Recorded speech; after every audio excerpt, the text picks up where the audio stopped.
Moret on the High Wire by Emily Arnold McCulley, published by G.P. Putnam's Sons. Great Women in the Struggle by Toyomi Igas, Veronica Freeman Ellis, Diane Patrick, and Valerie Wilson Wesley, published by Just Us Books, Incorporated.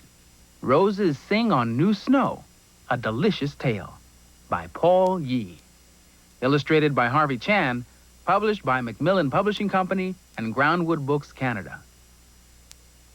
Funding for Reading Rainbow is made possible by a grant from Kellogg's, who urges you to explore the joys of reading. Funding for the series was also provided by the Corporation for Public Broadcasting, the National Science Foundation, and the financial support of viewers like you. This is PBS. On the next National Geographic special, think you have what it takes to brave Alaska, where an average winter day could be 50 below zero, and your closest neighbor could be 50 miles away, where the mail only comes 3 times a year. But there are more recipes for moose than you can count. Sound tough? It is. But that's a small price to pay for independence, and you've got to be tough if you're braving Alaska. Tonight at 9 on TV 12. Next on The American Experience, 3 stories of early aviation. Charles Lindbergh, at 25, the nation's greatest hero. Amelia Earhart, Queen of the Air.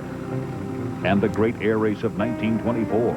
8 men risk everything to be the first to fly around the world. A special presentation of The American Experience. Wednesday night at 8 on TV 12.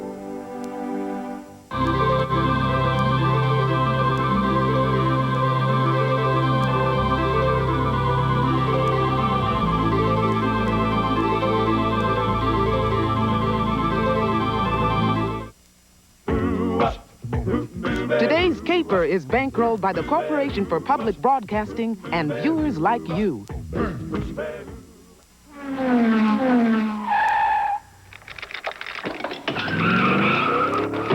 This program is brought to you by Toyota.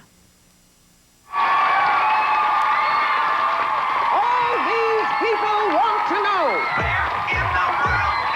Carmen Sandiego. This is Judy Liu. She ice skates and plays tennis and basketball and loves to read and write. She speaks Cantonese and Mandarin. This is Zishan Suhail. He once lived in Pakistan and he likes to travel all over. He speaks Urdu and a little bit of Arabic and Spanish. This is Shiwani Srivastav. She plays clarinet and piano and has won many art contests. She's been to India twice, and although she doesn't speak Hindi, she can understand and read it. And this is Double Trouble, Carmen Sandiego's decadent duo of devious depravity. Trouble, trouble, trouble. Their last known whereabouts? Petra, Jordan. A 2,000-year-old city carved into the sides of a sandstone canyon. It was once the capital of an ancient Nabatean civilization.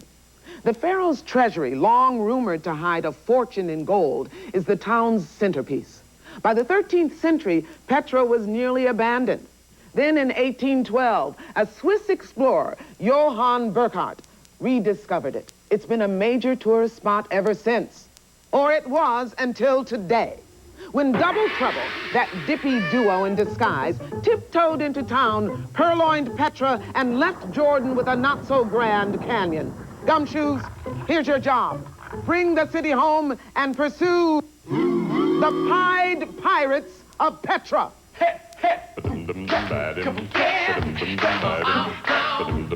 And here's Acme's senior agent in charge of training new recruits, Frank Lee. How you doing? Hey, good. Hi, guys. You made it.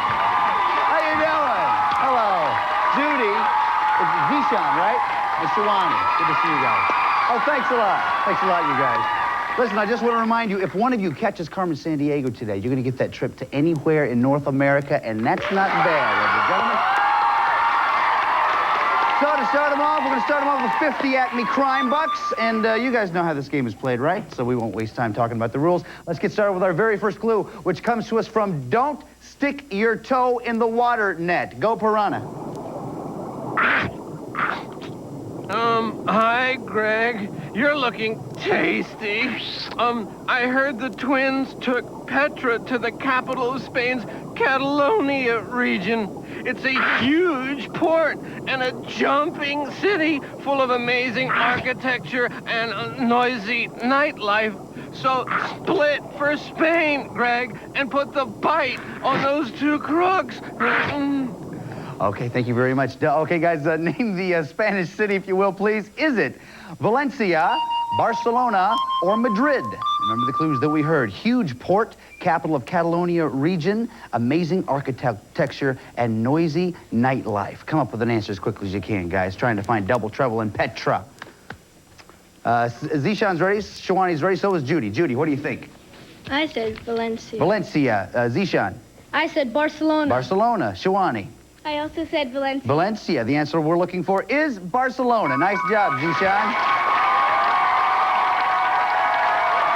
And as you know, we give you 10 crime bucks every time you answer a question correctly, so that means Judy, you have 50, Zishan has 60, Shawani 50 Acme crime bucks, and I also don't have to tell you that all of our answers have been verified by National Geographic World. National Geographic World. Thank you very much. For our next clue. Greg, this just came in from Acme Next Minute Airnet. Well, what is it, Chief? Well, it's a teleclam. Whoa. Let's see what it says here.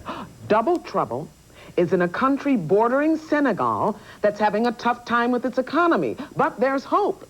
The waters along the coast could develop a major seafood industry. You know, I kind of like this. I think I'll keep it for myself. Chief, that's awfully shellfish of you.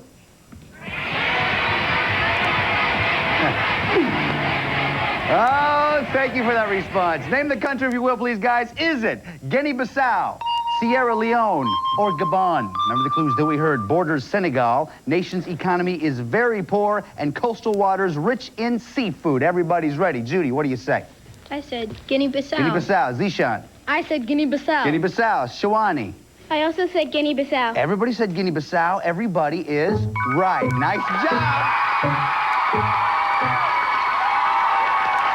So that means Judy has 60, Zishan has 70, Shawani 60 Acme crime bucks. For our next clue, we turn to the one person here. Wait a second, something's happening out here in the alley. I'll be right back. Hold on. Hey, it's Chip Fu, everybody. How you doing? What's up? How you doing? I have a clue for you. Cool. All right.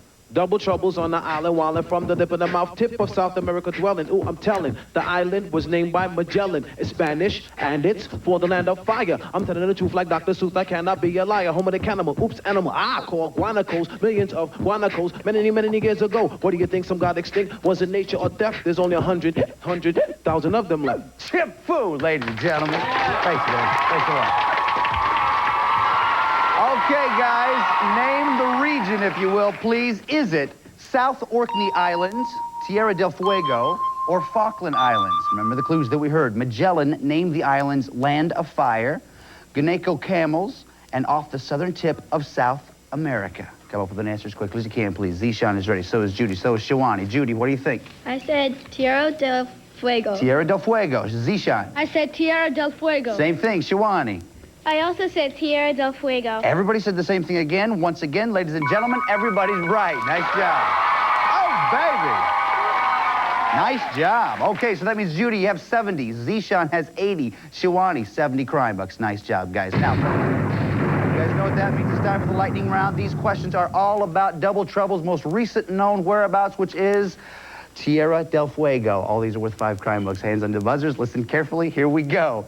Before the Panama Canal was built, ships traveling between the Atlantic and Pacific Oceans passed a cape on Tierra del Fuego. Was it Cape Horn, Cape Hatteras, or the Cape of Good Hope? Zishan. Cape Horn. Cape Horn's right. Nice job. 5 for you. Good. Question 2. Argentina controls part of the island of Tierra del Fuego. What country controls the rest? Is it Zishan? Chile. Is right. Nice job. How do you know this? Fantastic. Question 3, last one. The city of Ushuaia on Tierra del Fuego has an unusual distinction.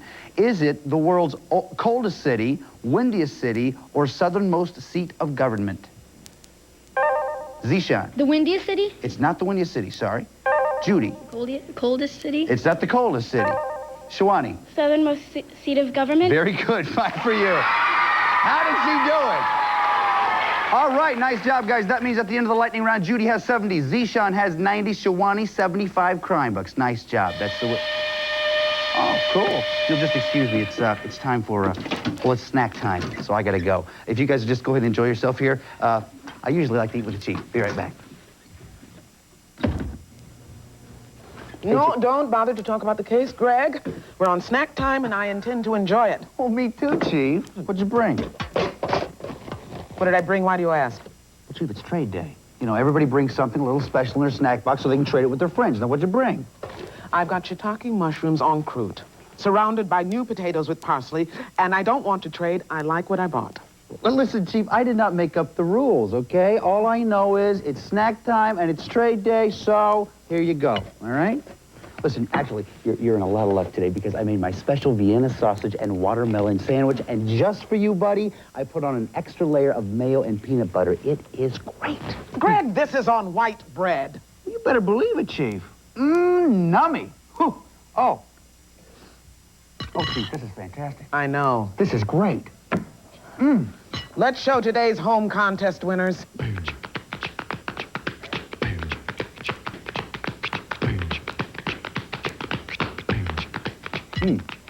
Congratulations to the winners, and remember, every time you watch the show, write down what got stolen and from where. When you've collected 4 loots and locations, put them on a postcard with your name and address and send it to Acme Crime Net, P.O. Box 4300, New York, New York, 10163. Now, every day, we'll pick 5 people whose lists are correct and send them each a Carmen t-shirt. Chief, listen, that was great. What do you have for dessert? French pastries. Oh, pedophores. Chief, I love these. These are thank you very much. Here's mine right here. Listen, I gotta go.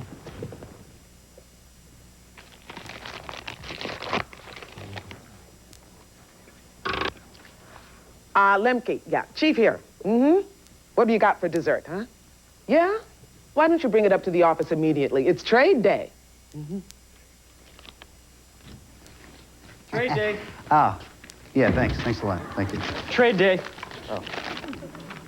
Trade day. Hey, trade day. Phone tap. Boys, pack up Petra and roll out. Those Acme dumb shoes are on to you. Geez, Carmen, we were just skanking to some dance hall music. Dance hall music? You mean that jammin' mix of reggae and rap? Well, guess what? You're going to Kingston, then Montego Bay. Kingston? Hey, Carmen, that's where dance hall music got started, and now it's played all over the island. We never figured you'd be hip to it. Don't underestimate me, boys. I've stolen every record Shabba Ranks ever made. Carmen, you are the Don. Okay, guys, name the island if you will, please. Is it Jamaica, Grenada, or Aruba? Remember the clues that we heard. Dance hall music, Kingston, and Montego Bay. Everybody's ready. Judy, what do you say? I said Jamaica. Jamaica. Zishan. I said Jamaica. Jamaica. Shawani. I also said Jamaica. Everybody said Jamaica, and you're all right again. Nice job. Nice. Okay, so that means Judy up 80, Zishan has 100, and Shawani has 85 crime books. Nice job, guys. For our next... Well, it sounds like we're going to have a rock and roll interlude. There's a city that I know on the Gulf of Mexico, on the beach. Those 2 creeps found a party. Big parade every year for a fictitious pirate named Gaspar. He was made up as an excuse to party hardy. But darling, darling,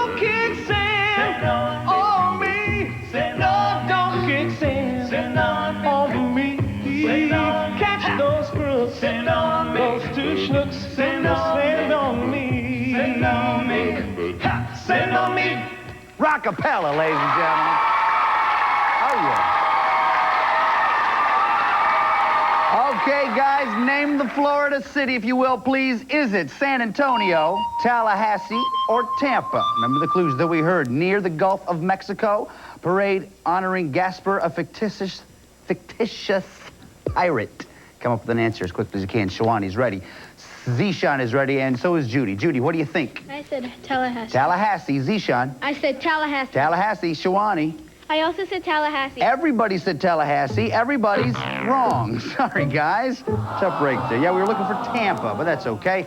Judy, you still have 80. Zishan stays at 100. Shawani, 85 crime bucks. Nice job, guys. Now, we received word that Double Trouble have left Tampa, so let's kick up the chase. All of these worth 5 crime bucks. Hands on your buzzers. Watch the monitor. Listen carefully. You know how this goes. Here we go. Double Trouble skipped to the southernmost city in Florida. Name it. Zishan. Key West. Right. Then they piloted Petra to St. Petersburg. What bay are they near? Shawani. Tampa. Tampa Bay is right. From St. Pete, they dashed across Florida's, Judy. Alabama. In time, judges? Yes. Good for you. 5 for you. Next, they raced the Rock City to the capital of Judy. Jackson. Jackson is right. Double Trouble flew from Jackson to the city of Galveston. What island are they on? Zishan? Oh. Padre? Sorry, it's Galveston. That means at the end of the chase round, Judy has 90. Zishan, 105. Shawani, 90. Give him a big hand, you guys.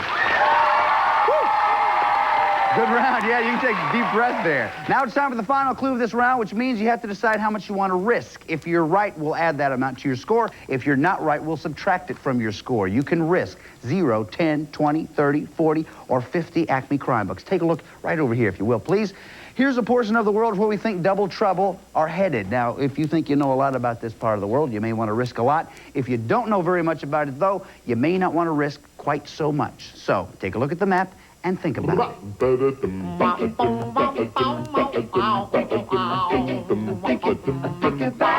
How much you gonna live? Yeah. Okay, everybody's ready. Zishan has changed his mind. Now he's ready. Is that right? Okay, Judy's ready. Zishan's ready. Shawani, you're ready too. Okay, good. For our final clue, we go to Scott Weinger from Acme, voice of Aladdin, and also on Full House Net. Watch. Psst, gumshoes. Double Trouble are down on the farm, the Central Experimental Farm. It's 1,200 acres right in the middle of a big city in Ontario. Government scientists use the farm for genetic engineering experiments with livestock and plants. Whoa, no. Now go plant those genetically evil crooks in jail. I'm fine. You're mine, buddy. Okay, guys, name the city, if you will, please. Is it Ottawa, Montreal, or Winnipeg? Remember the clues that we heard. Big city in Ontario, home to the Central Experimental Farm. This is the final clue of this round, so be sure and put those answers right there in front of you once you're ready. Judy's ready, so is Shawani, and Zishan still thinking about it. Now he's ready. Okay, Judy, we're going to start with you. You have 90 crime bucks. Before you show us your answer, how much did you risk? I risked 30 crime bucks. 30 crime bucks. What'd you say, Judy? I said Ottawa. Ottawa is exactly right. Nice job, Judy. Takes you up to 120. Shawani, you also have 90 crime bucks. How much did you risk? I risked 20 crime bucks. 20 crime bucks. What'd you say? I said Ottawa. Nice job, Shawani. Takes you up 20 to 110. Zishan, I see a smile on your face. Before you show us how much you risked, what did you say? What was your answer? I said Ottawa. Ottawa, nice job. Now we need to find out how much you risked. If you risked more, you did 30. That takes you up to 135. That means Judy and Zishan, you're going on to the next round. Congratulations. Woo! Shawani, listen, this is a close game all the way. You played a great game, too. You're a great detective. We've assembled a kit that's going to help you in your next stage. You should be very proud of your work here today. Your career as a gumshoe has only begun. And that's why I've assembled this Acme travel kit for your next case. Inside, you'll find an atlas, the official Carmen watch, a Carmen t-shirt, a subscription to National Geographic World magazine, and because an Acme agent should always be prepared to search the world and to play basketball, you get this world ball and my congratulations. Hey, Chief. Okay, guys. Come on, Greg, time's a-wasting. Chief, we're just trying to get going here, okay? Just hold on. Okay, it's time for us to go to Ottawa. You guys all ready to go, right? Okay, we want to get double trouble and get back the loot. So, Judy, if you'd grab the door. Zishan, if you'd grab my hat. I got the chief. We're on our way to Ottawa. Let's go.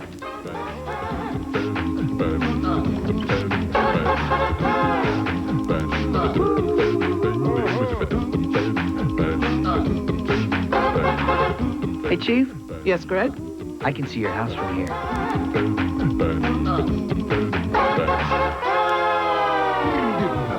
Okay, Gumshoes, here we are in Ottawa. Take your positions right over this way, if you will, please. The chief is here with us, and as always, she has some very important information for you. So listen carefully. Here we go. There are 15 places here in Ottawa where you might find Double Trouble, The Warrant, or Petra. Let's look at a few of them. First, the Rideau Canal. Look for Double Trouble drag racing their jet skis. Next, the Parliament buildings, where you can see the pomp and circumstance of the changing of the guard. Look, there's some circumstance right behind the guard on the left. And stop by Acme's gumshoe testing site, where recruits are put through their paces. Now, that's Lemke in the suit. He's about to flunk the guy in the brown jacket. Now, that's your briefing, Gumshoes. Now, head out and haul in Double Trouble. Thanks, Chief. Okay, guys, just a reminder, loot warrant crook, that's the order. Zishan, you had the most points at the end of the last round. You go first. Sparks Street Mall, please. Sparks Street Mall, please. Attention, Sparks Street shoppers. Nothing there. We turn it back around. Judy, your turn. The Peace Tower. Peace Tower. Nope, sorry. Zishan. How about the Byward Market? Byward Market.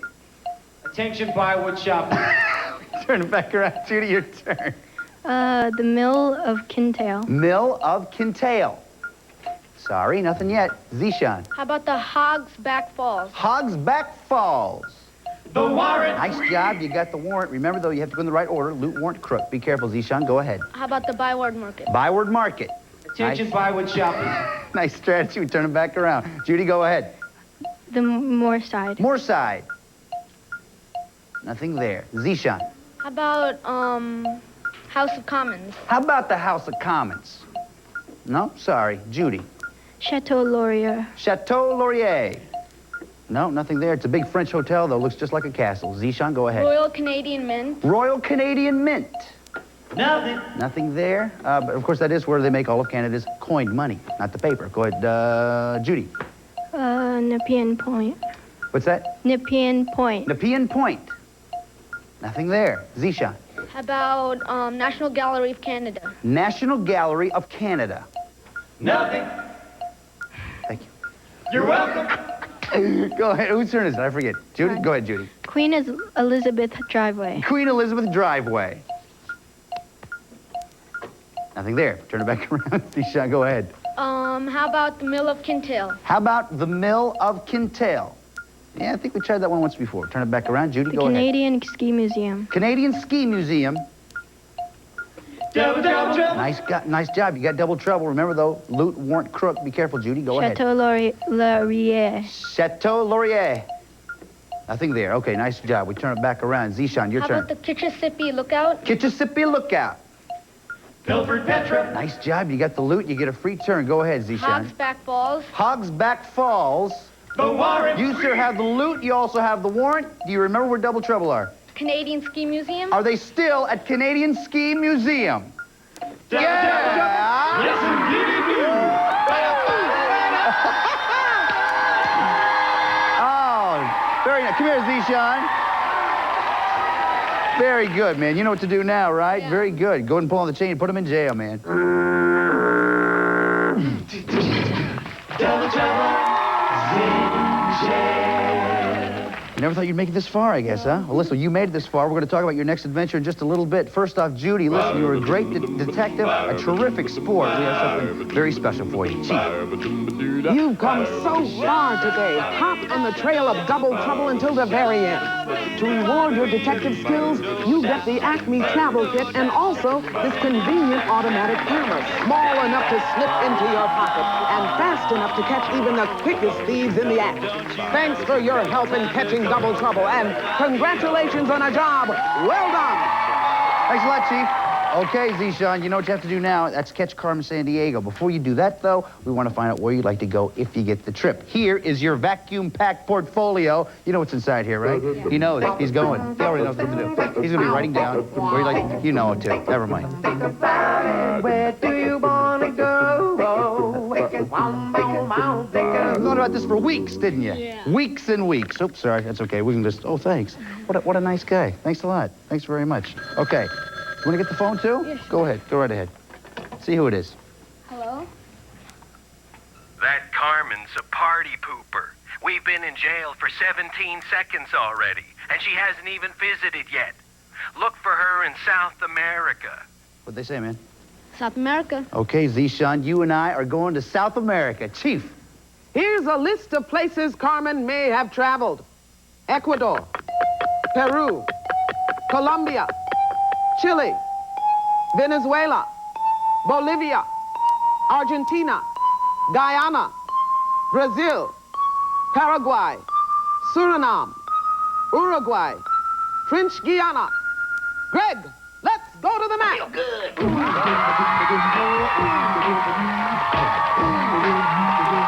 All right, man, you know what you have to do, right? Yeah. I can tell you do, but there's a couple of things I want to make sure that you and everybody else knows, since this is a new, we have some new symbols for this year, is what it is. If you see the arrow, that means bodies of water. And, of course, if you see the circle, then that means cities. Cool? Mm-hmm, sure. Okay, let's just get rid of this thing, because we don't need it anymore. Okay, and if you know, as you know, if you get 8 symbols in 45 seconds, you're going to get the trip. If you're right, you'll hear this sound. If you're wrong, though, you'll hear this sound. If you're wrong 2 times, leave the marker where it is, come back, we'll continue. But if you're right 8 times in 45 seconds, you win the trip. You ready to go, man? Mm-hmm, yeah. Yeah, okay, you guys ready? All right, let's do it, come on. That's right, get a marker in your hand, 45 seconds up on the clock. You guys be sure and cheer them on. Here we go. On your mark, get set, go. Come on with the Puzo Arenas Chile. Chile. Do it. Yeah, come on. Asuncion, Paraguay. Do it, man, do it. Yeah, come on. Lake Titicaca, Peru. Yeah. Cayenne, French Guiana. Yeah. Ecuador. Guayaquil, Ecuador. Yeah. Georgetown, Guyana. Do it. Yeah. Roosevelt, Brazil. Recife, Brazil. Yeah. Santa Cruz, Bolivia. Hurry, buddy, hurry. Santa Cruz, Bolivia. Yeah.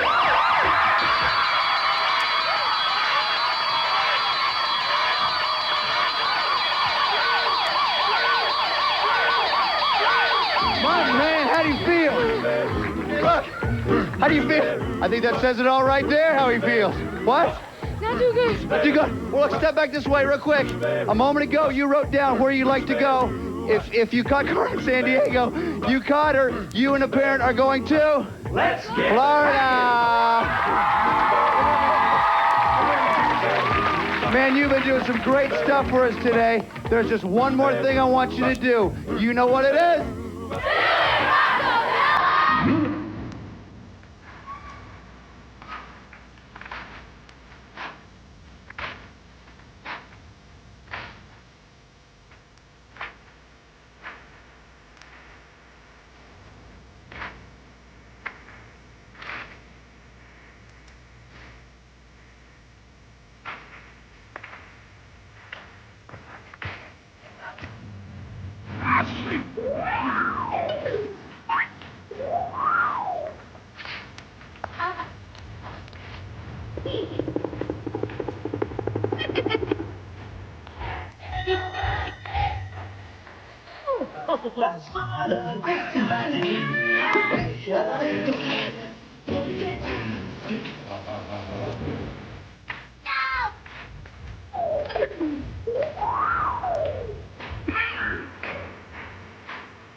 This is Lynn Figman for Where in the World is Carmen Sandiego. And remember, hey, you thieving dunderheads, we'll put live snakes in your beds.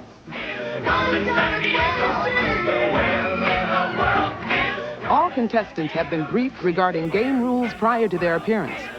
All geographic information was accurate as of the date this program was recorded. This program was presented by WQED Pittsburgh and WGBH Boston. And as always, Gumshoes, Carmen's gang is bankrolled by the Corporation for Public Broadcasting and viewers like you.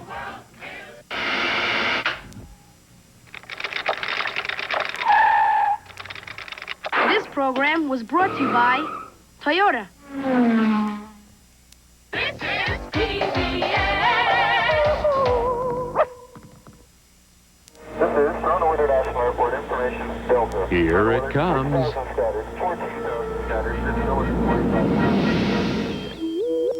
The Great Comet Crash, coming July 20th from TV 12. On the next, You swear I'll to Fly tell Away. the truth, the whole truth, and nothing but the truth, so help you God. I do. There's a small but powerful typhoon swirling through the White House tonight, and its point of origin is you. I don't like the way you treat colored people. It's condescending and rude. Careful with that tongue, miss.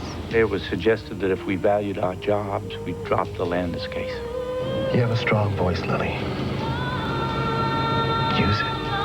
Tonight at 8 on TV 12. On the next National Geographic special, think you have what it takes to brave Alaska, where an average winter day could be 50 below zero, and your closest neighbor could be 50 miles away, where the mail only comes 3 times a year. But there are more recipes for moose than you can count. Sound tough? It is. But that's a small price to pay for independence, and you've got to be tough if you're braving Alaska.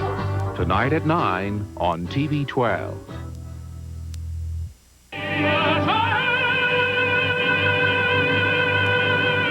The encore you've been waiting for, live July 16th.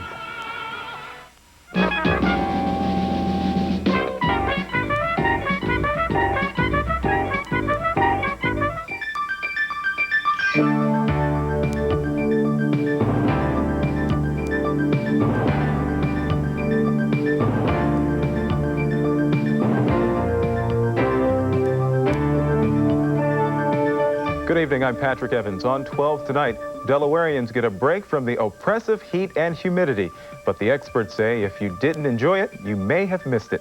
We'll have part 2 of our exclusive conversation with football great Jim Brown and hear what he has to say about O.J. Simpson. And topics from the city of Wilmington highlight political perspectives. This, tonight, Monday, July 11th, 1994. Over 60 million copies of newspapers are printed every day, and people read them everywhere. There are a lot of neat facts about newspapers in this book. So if you like reading, try newspapers. I'm Shakia Lester. See you later. Paper, get your paper right here.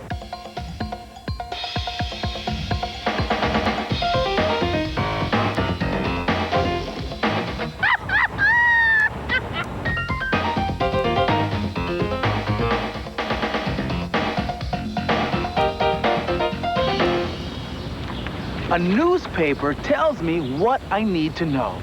But by the end of the day, this news is old news. The good news is that tomorrow's paper is already in the works. So in the morning, when I need to know what's going on, a new newspaper is waiting to tell me. I'll see you next time.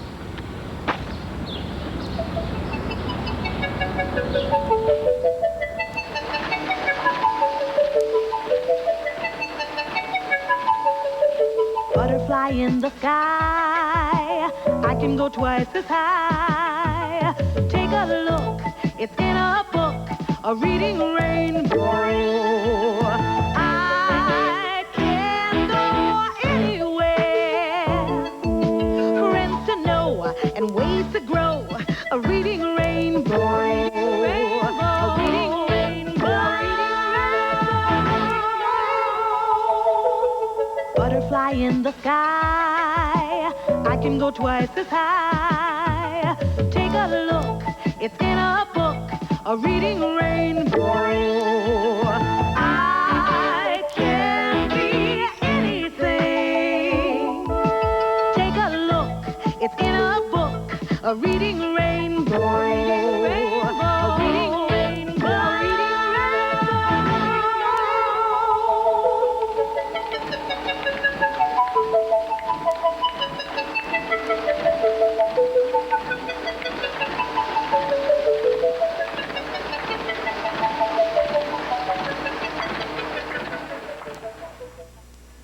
Today's Reading Rainbow books are The Furry News, How to Make a Newspaper, written and illustrated by Lorene Leedy, published by Holiday House. What It's Like to Be a Newspaper Reporter by Janet Craig, illustrated by Richard Max Colding, published by Troll Associates. Great Newspaper Crafts by F. Virginia Walter, illustrated by Teddy Cameron Long, published by Sterling Publishing. Newspapers by David Peterson, published by Children's Press. Funding for Reading Rainbow is made possible by a grant from Kellogg's, who urges you to explore the joys of reading. Funding for the series was also provided by the Corporation for Public Broadcasting, the National Science Foundation, and the financial support of viewers like you. This is PBS.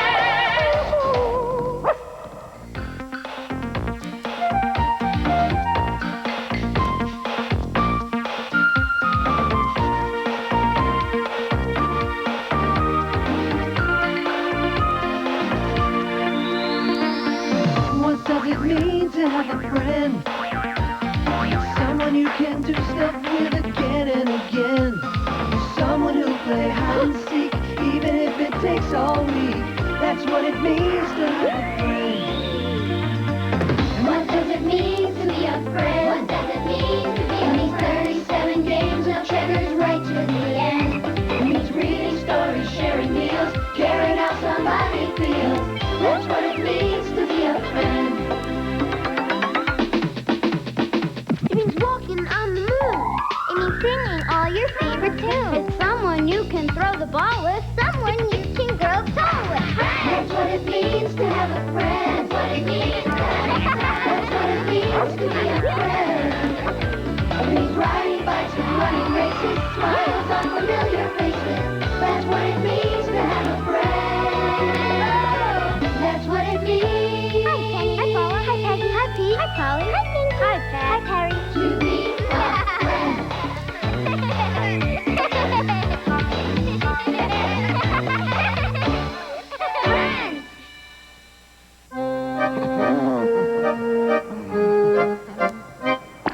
Quite lovely.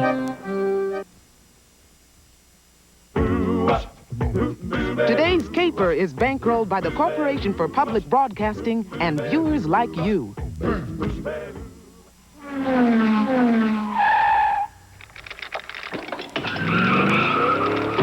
This program is brought to you by Toyota.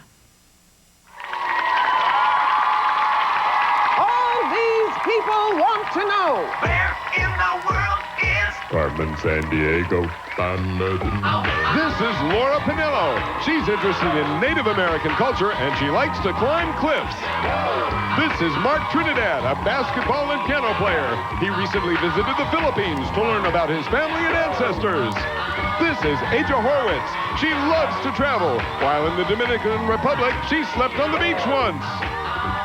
And this is RoboCook, Carmen Sandiego's hardware headache. RoboCook. His last known whereabouts? The Gambia, a small country on Africa's west coast. All over the Gambia, archaeologists have found stone circles, circular arrangements of stone columns standing 2 to 9 feet high. They appear to date back about 1,200 years. Some surround ancient burial sites and some don't. Who placed the stones? What do the stones mean? Why are they arranged in different ways? Those are the questions archaeologists like to ask, or they did until today. when Robo Crook, that silicon sleazebag, rambled into the Gambia and did a little manual morphing and stole every stone. Gumshoes, you've got to crack the case of the Gambian Gambit. And here's Acme's senior agent in charge of training new recruits, Brent Lee! Sorry. Hey. Oh, yeah. Could have a little help there. Thanks very much. Hi, guys. How are you? All right? Yeah. Listen, as you know, the one of you that captures Carmen Sandiego today will get a trip anywhere in North America. To help you out with that, we're going to start you off with 50 Acme Crime Bucks. And you guys know how to play this. For our first clue today, we go to our favorite stool pigeon. Hey, Stoolie. Why don't you screws get your own clues? I'm not telling you that I saw Robo in the Gulf of Guinea. Yeah. Portugal ran the country for over 400 years. Then it declared independence in 1975. You can scour the place pretty quick, see? The whole nation's only 1/3 the size of Rhode Island. Now fly, Flatfoot. I ain't talking. Yeah. All right, thanks a lot. Guys, name the islands, if you will, please. Canary Islands, Cape Verde Islands, or Sao Tome and Principe. Okay, remember the clues that we heard? Island nation in Gulf of Guinea, belonged to Portugal for over 400 years, and 1/3 size of Rhode Island. Mark is ready, so is Asia. Hold it right up here, Asia. Good. And Laura's ready, too. Laura, what do you think? I said Sao Tome and Principe. Sao Tome and Principe. What do you think, Mark? Well, Greg, I said Cape Verde Islands. Cape Verde Islands. Asia? Sao Tome and Principe. And Principe. The answer we're looking for is Sao Tome and Principe. Nice job, ladies. Sure.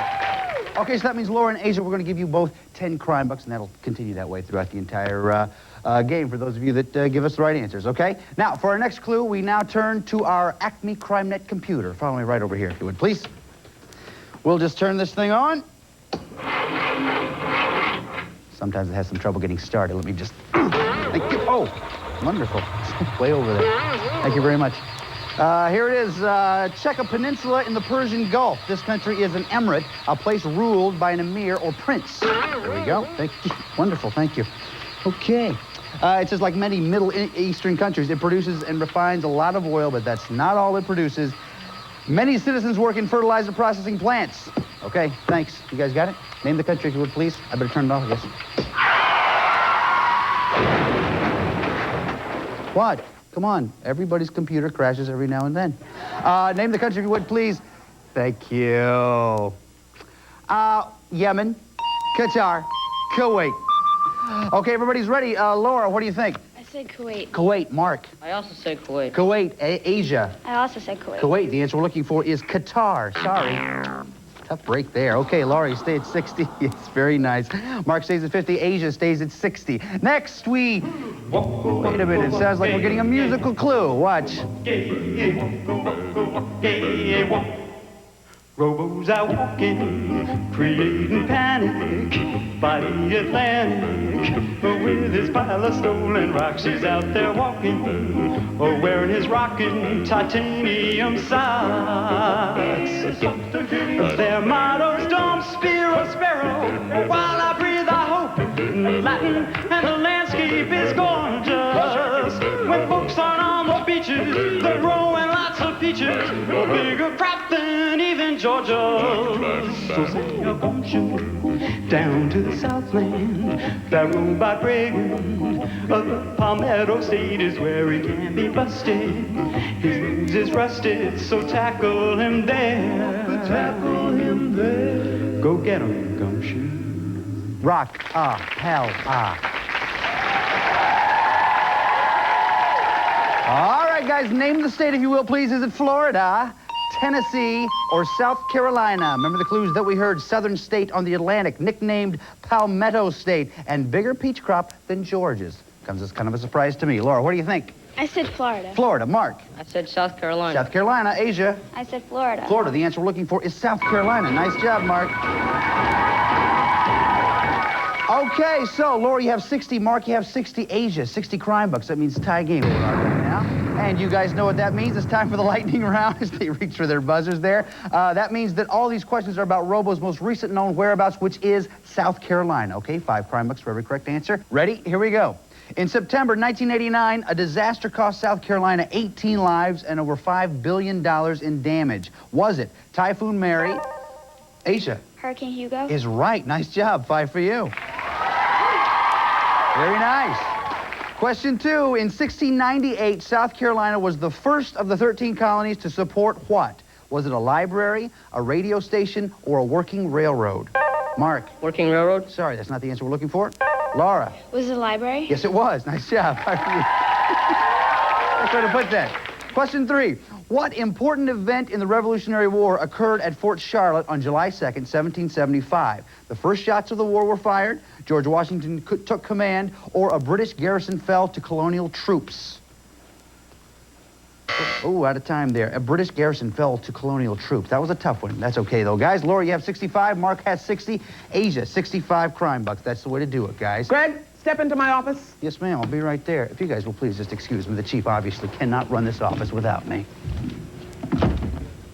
What's up, Chief? Greg, I need to borrow a quarter for the ice machine. Oh, is that all you wanted me for, was a quarter? No, it's just the first thing. All right, let's see. You're in luck here. Try those. Greg. Greg, what are these? I've never seen coins like this before. Chief, come on. Look, Nixon on the front, blank tapes on the back.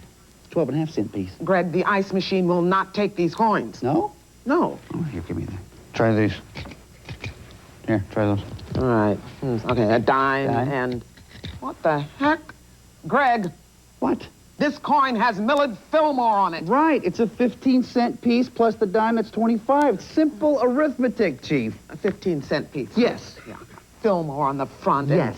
And oh, there's a motto on the back. What is it? It says, every time you watch the show, write down what got stolen and from where. When you've collected 4 loots and locations, put them on a postcard with your name and address and send it to this address. Acme Crime Net, P.O. Box 4300, New York, New York 10163. Every day we'll pick 5 people whose lists are correct and send them each a Carmen T-shirt. That is incredibly small type. Yes, it is. Let's show them a one today.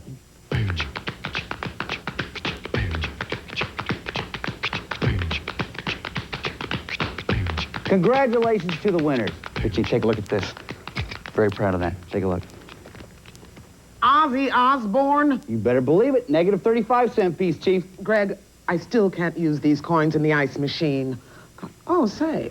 Now, there is an interesting motto on the other side of this one. What is it? It says, Gregorius Scramus Autus. Let me see that. Gregorius Scramus Autus. I'm going to have to look this one up. Yes, Greg, you do that.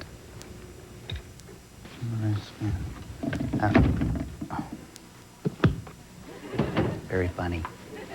Okay, guys, remember, we're still looking for Robo and the Stones. Now, fortunately for us, though, Acme Bugnet has just intercepted this phone conversation between Robo and Carmen Sandiego. What?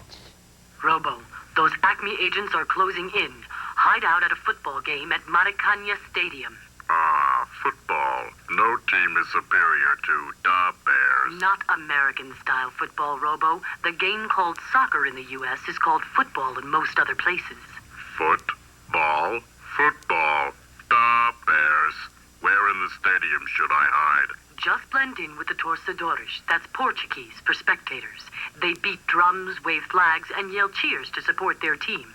Do you think I could trade the stone circles for Ditka's autograph? I'm going to trade you for a Toyota if you don't move now.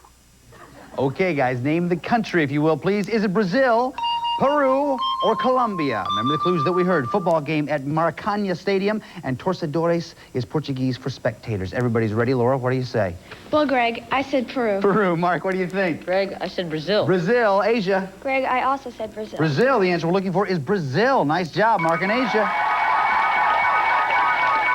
Okay, still a pretty close game going here. Laura, you have 65. Mark has 70. Asia, 75 crime bucks. Nice job, guys. That's the way to do it. Oh, you think so, do you? Excuse me for just a moment here. I think this is my upstairs neighbor, Mrs. Pumpkin Clanger. Hey, Miss P. Hello, Greggy. You know, Robo has hidden the rock relics behind the ancient wall of Slovak's capital. He could be rusting in the Danube River, or he's clanking through the city's famous castle, which looks like an upside-down bat. See?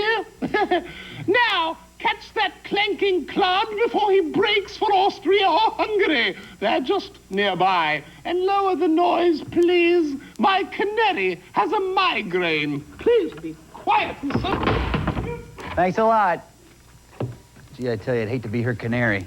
Okay, guys, name the city, if you will, please. Is it Bratislava, Gdansk, or Odessa? Remember the clues that we heard. On the Danube River, near borders of Austria and Hungary, and capital of Slovakia. Mark is ready, so is Asia, and Laura is too. Laura, what do you think? I said Gdansk. Gdansk. Mark, what do you think? Greg, I said Odessa. Odessa. Asia. Greg, I also said Gdansk. Gdansk. The answer we're looking for is Bratislava. Ooh, sorry about that, guys. Nobody got anything on that one. Very sympathetic crowd we have here today. It's very nice. So, Laura, you stay at 65. Mark stays at 70. Asia stays at 75. Now, we just received word that Robo left Bratislava, so let's pick up the change. Okay, all of these will be worth 5 crime bucks. Hands on your buzzers, please. Listen carefully. Here we go. Roba stopped the stones into the city of Bucharest. What country is she in? Mark. Romania. Is right. Then he careened into the capital of Hungary. Name it. Asia. Budapest. Is right. Next, Robo rode the stones from Budapest to Vienna. What river did she travel? Mark. Danube. Is right. He barreled north to the famous shipyards in Gdansk. Name the country. Mark. Poland. Sure. Robo left Gdansk and rolled the stones across Poland's northeastern border. What republic is he in? Mark. Belarus. Is right. Nice job, guys. That means at the end of the chase, Laura has 65, Mark 90, and Asia 80. Nice job. Give me a hand, folks. A lot of points racked up on that one, but now, guys, it's time for the final clue of this round, which means you have to decide how much you want to risk. If you're right, we'll add that amount to your score. If you're not right, we'll subtract it from your score. You can risk 0, 10, 20, 30, 40, or 50 Acme crime bucks. Take a look right over here, if you will, please. As you know, this is a portion of the world where we think that Robo is headed. Now, if you think you know a lot about this part of the world, you may want to risk a lot. If you don't know very much about it, though, you may not want to risk quite so much. So, take a look at the map and think about it. Think about it,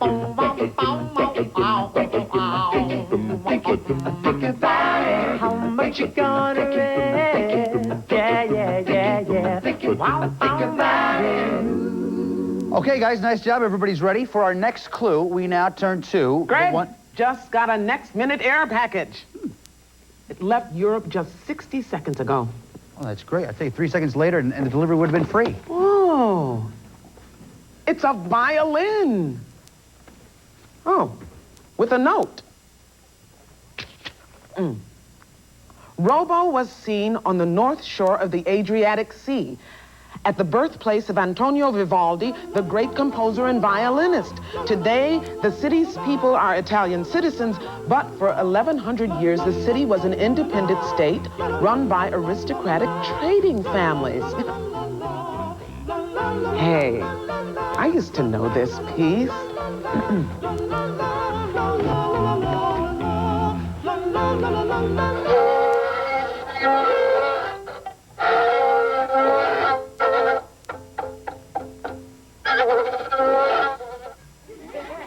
Ouch. No wonder she went into crime fighting. Okay, guys, name the Italian city, if you will, please. Is it Genoa, Rome, or Venice? Remember the clues that we heard. Birthplace of composer and violinist Vivaldi. Northern shore of Adriatic Sea and formerly independent state run by aristocratic trading families. Everybody is ready. Laura, we're going to start with you. You have 65 crime bucks. Before you show me your answer, how much did you risk? I risked 20. 20 crime bucks. That means if you're right, you go up to 85. What'd you say? I said Genoa. Sorry, it's not Genoa. You'll go down 20, but this thing isn't over yet. Okay, Asia, you have 80 crime bucks. How much did you risk? Well, Greg, I risked 20. 20 crime bucks. You go up to 100 if you're right. What'd you say? I said Venice. Venice is right. Nice job, Asia.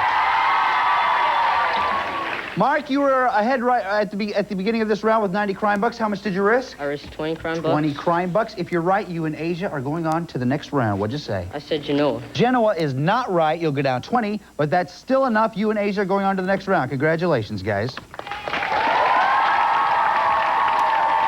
Laura, listen, you did some great stuff for us today. We have something very special for you, an Acme travel kit. Chief? You've been extremely helpful in our search for RoboCrook, and we're so grateful that we're giving you this Acme travel kit. Inside, you'll find an atlas, the official Carmen watch, a Carmen t-shirt, A subscription to National Geographic World magazine, but that's not all.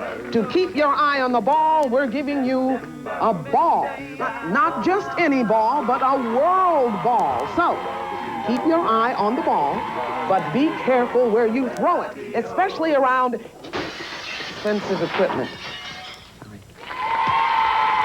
Be careful, Greg. Okay, Chief, calm down. All right, guys, now remember, we got to go to Venice to try to catch a robo and get back to Stones. I want you to take everything with you. It's time for us to go. Mark, grab the door. If you take my hat, please, Asia. We are on our way. Go ahead, right to the door. To your right there, if you would, please.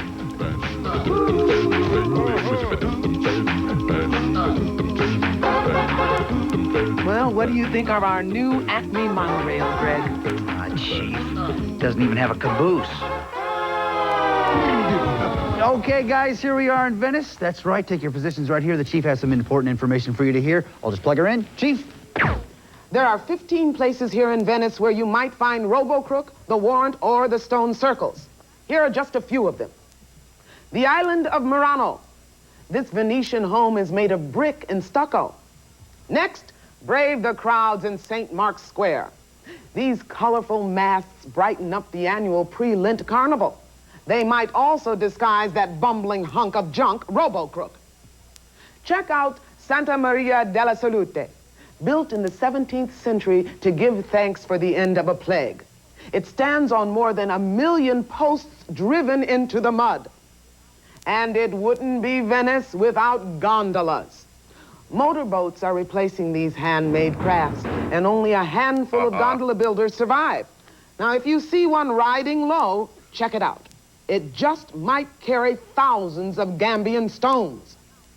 That's your briefing, Gumshoes. Now catch that menace in Venice. Thanks, Chief. Okay, guys, I just want to remind you have to find the loot, the warrant, and the crook in that order in a single turn, and you get a chance to try to catch Carmen Sandiego. If you catch Carmen Sandiego, you get that trip to anywhere in North America, okay? Who was ahead at the end of the last round? Do you remember? Asia, you work? Go right ahead. You go first. The Lido. The Lido. Nope, sorry, nothing there. Mark? Grand Canal. The Grand Canal. Nope, nothing there. Asia. Glass Museum. Glass Museum. The Warrant. Okay, nice job. You found the warrant. Remember, you get a free turn, but you have to go in the loot, in the right order. Loot, warrant, crook. Go ahead. Palazzo Grimani. Palazzo Grimani. No, nothing there, but you did find the warrant. That's good. Mark, what do you say? Academia. Academia. Nope, nothing there. Asia. Film Festival Hall. Film Festival Hall. Just what it says. Turn it back around. Nothing there. Mark, what do you think? Gondola Workshop. Gondola Workshop. Nothing there. Just a few of them left. Asia, what do you think? La Fenice. La Fenice. No, nothing there. Mark? Santa Maria della Salute. Santa Maria della Salute. Nothing there. Asia, what do you think? Piazza San Marco. Okay. There it was, I guess. Go ahead. Mark, what do you say? Festival of Cats. Festival of Cats. Yeah, they have about 20,000. Oh, very nice. That was so good. Thank you. They have about 20,000 of those. They give them away for free on a certain day, that festival. Go ahead, Asia. What do you think? Rialto Bridge. Rialto Bridge. Nothing there. And no sound effect. Mark? Dodge's Palace. Doge's Palace. Burgle Boulders. Oh, you found the loot. You get a free turn. Go ahead. Glass Museum. A Glass Museum. The Warrant. You have the loot, sir. You have the warrant. You need just one more. Do you know where Robo is? Basilica of St. Mark. Basilica of St. Mark. Is he there? No, he's not. Sorry, we'll turn these back around. You did find the loot and the warrant. That's not bad. Asia, what do you think? Doge's Palace. Doge's Palace. Like a rolling stone. It's so good in rehearsal, too. Go ahead. Glass Museum. Glass Museum. The Warrant. You have the loot. You have the warrant. One more. Go ahead. Grand Canal. Grand Canal. Is Robo there? No, I think that was like one of the very first ones we tried, but it's been a long time. We'll turn these back around. Mark, what do you say? Doge's Palace. This, you know what this was? This was actually another, it was like a king without power, but we'll turn it around anyway, and I'll quit yapping. There you go. The stands, man. Glass Museum. Yes, Glass Museum. Just keep us rolling along, Mark. The Warrant. There you go. Go ahead, Mark. San Savino Library. Is he at the library? Yeah! Get down! Yeah! Come here, Mark. You're remaining so calm. You're keeping us on. I appreciate that. As you know, the chain is here. What you have to do now is put Robo in jail. Pull on the chain and do it. everybody. Robo-Crook in jail. You're so calm, you're so collected. I appreciate that, and you're keeping the game moving along, which I also appreciate. We're going to talk about your next adventure in just a little bit. First off, Asia, you're a great detective. We have something very special for you. Chief. You did great work helping us track Robo-Crook today. And to reward your skill and dedication, I'm giving you the Acme Travel Kit and this automatic camera, small enough to fit into your pocket and perfect for covert surveillance. Thanks for all your hard work here, and congratulations. Thanks, Chief. You're really not nervous in the slightest, are you? No. Nothing at all? No. Not worried in the slightest? No. Fine, we will continue then. And here you have a portfolio. There's also a pen and a piece of paper. Here's your pen. You might want to take the cap off before you write with it. He's now going to write down where he'd like to go if catches Carmen Sandiego. Do it, sir. Where do you want to go? Nice choice. He's not shaking it all. Yeah, just stick it back up there. You seen this show before? Yes. Point right over there. Just point. Look at the power. Hello? Yeah, it's for you. Yes? Robo-Crook Unit 059 calling. According to my default program, when imprisoned for more than 11 seconds, I automatically rat on my owner. Look for Carmen in Africa. What do you say, Mark? Africa. Okay, Mark and I, we're going to Africa. Chief, what do you say? Here's a list of places Carmen may have traveled. Morocco, Liberia, Algeria, Ghana, Nigeria, Angola, Sudan, Zambia, Ethiopia, Kenya, Tanzania, Mozambique, Madagascar. Greg, let's go to the map. I feel good.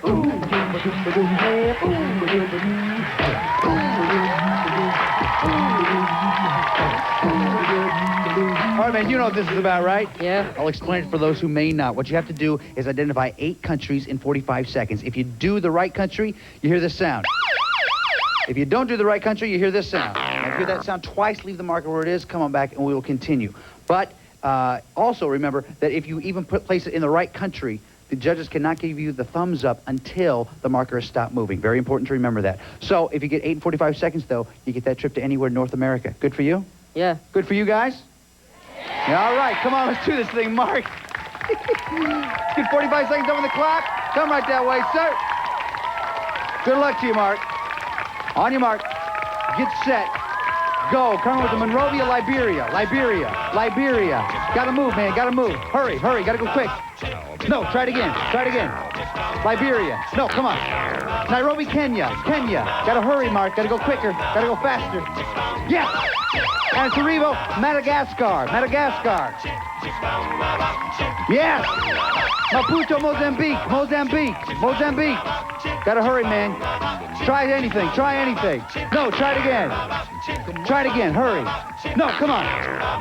Morocco. Tantan, Morocco. Yes. Ibadan, Nigeria. You gotta hurry, man. You gotta hurry. Nigeria. No, oh, tough break. Did he get this one here? No, that's 3 in 45 seconds. That isn't bad, folks. Give him a nice big round of applause, if you would, please. Listen, man, anybody would agree with you. This is a very hard map, and you did a nice job. But remember, you did catch the crook. That isn't bad. Chief, what do you say? Carmen Sandiego evaded us today, but thanks to you, Robo-Crook is safely behind bars. And since you did such a fine job, I'm giving you a portable CD player. Use it to listen to this library of music from around the world and this CD by Rockapella featuring our theme song. Take a deep breath and be proud. You are a sleuth. Congratulations. Hey, congratulations, man. Really, sleuth. That's not bad at all. Really. Listen, man, you've been doing a lot of great stuff for us today. There's one more thing I want you to do. You know what it is. Do it, Rockapella!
Carmen Sandiego. This is Lynn Thigpen for Where in the World is Carmen Sandiego? And remember, you got the drive, you got the look, you got the smarts. Now bag that crook. In the world is Carmen Sandiego. The other back. All contestants have been briefed regarding game rules prior to their appearance. All geographic information was accurate as of the date this program was recorded. This program was presented by WQED Pittsburgh and WGBH Boston. And as always, gumshoes, Carmen's gang is bankrolled by the Corporation for Public Broadcasting and viewers like you.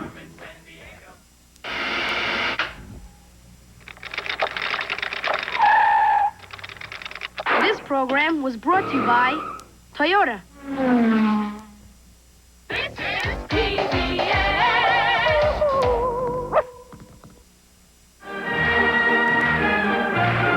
You've been waiting years for this encore, and now they're back.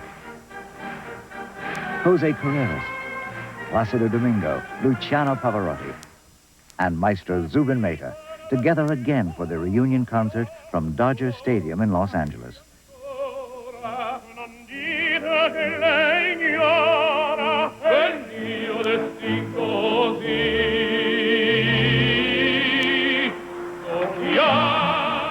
We are very happy to be back with PBS.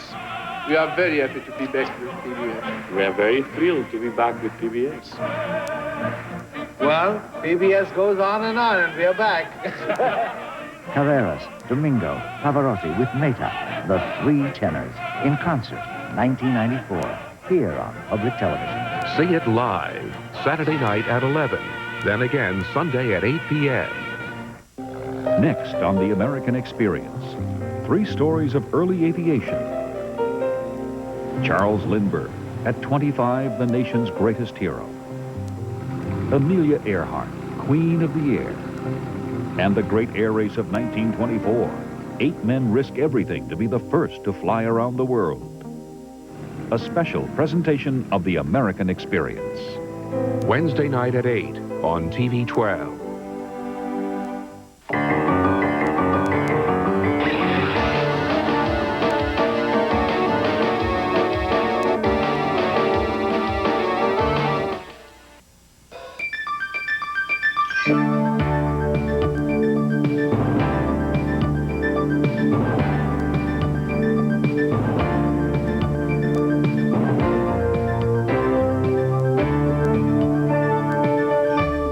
I'm Patrick Evans. On 12 tonight, Senator Joe Biden and his Senate Judiciary Committee has begun confirmation hearings for Supreme Court nominee Stephen Breyer. We'll get local analysis. Reaction to the O.J. Simpson case seems to be split along racial lines. More on that in this edition of Bylines. And with the summer heat comes an increased risk of summer fires. Jay Lieberman has some good safety advice tonight, Tuesday, July 12th, 1994. 12 Tonight is made possible in part by the health insurance company with headquarters right here where you live. Local perspective from your local health insurer, Blue Cross Blue Shield of Delaware. Delaware Senator Joe Biden again leads the Senate Judiciary Committee in confirmation hearings for Supreme Court, this time for nominee Stephen Breyer. In opening remarks, Breyer said he learned as a boy that it doesn't matter how smart you are if you don't use what you know to help people. Breyer says if confirmed, He'll remember his decisions will affect many people. Find out a little more about Stephen Breyer and the confirmation process a bit later in tonight's show. Well, Governor Tom Carper today made what he calls a down payment on Delaware's future. Flanked by children and before a crowd of those who helped make it happen, Carper signed new money over for the Early Childhood Education Program. Delaware is now the first state in the region to put up its own money alongside federal Head Start dollars as well to ensure every 4-year-old eligible can be in the program. Carper calls this kind of early education funding critical for kids heading into the next century.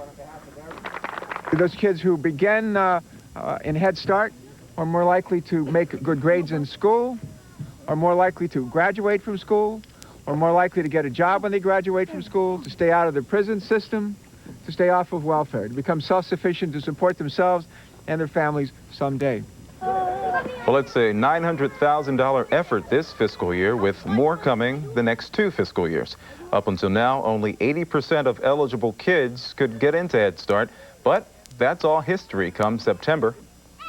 Within the inner city of Wilmington, there were 351 children on the waiting list, and across the state there are numbers of children who go unserved, especially in rural Kent County.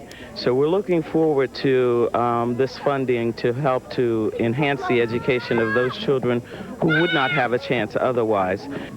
Well, a number of studies show early childhood education and school preparedness drastically increase the chances of success later in life. Well, summertime could be a forget-me time for kids out of school, but in the Red Clay Consolidated School District, it may be an enrich-me time. The district has taken some books and videos out of the libraries and has taken to the streets to help elementary school kids remember what they learned during the school year.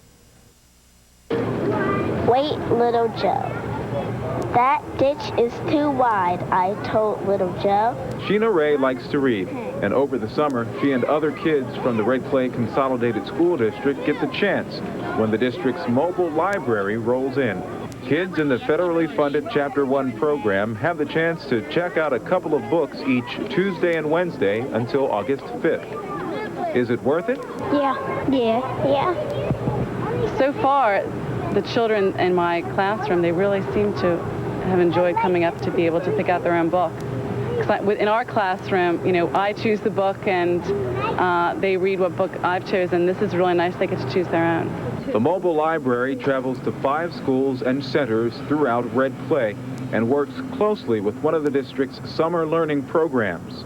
The summer program is designed to help children in kindergarten, 1st and 2nd grade with their reading and writing over the summer, keep them working during the summer so that when they go back to school in the fall, they haven't lost anything they learned the previous school year. Apparently, the kids enjoy the mobile library as well, even though they're practicing their reading skills. What you got there? Poem book. What's it called?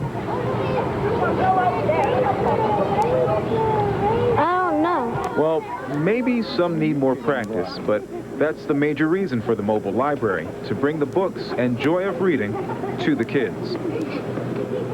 Well, the Chapter 1 program runs this Red Clay mobile library, and all of the books were bought by federal dollars. And after the summer is over, they store the books in the district's parenting center and elsewhere throughout the district. Well, a decade after its creation, a commonly criticized State Department makes some big changes. Staff from the Department of Services to children, youth, and their families cheered on changes that'll give family and mental health services for troubled teens higher priority. The head of the sometimes beleaguered Ferris School for Boys sees the youth detention facility working better with changes coming elsewhere in the department.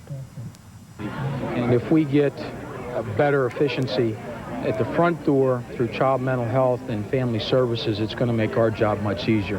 Hopefully as many kids won't reach the deep end, and those that do come into our division won't be as seriously damaged as some that we're seeing now.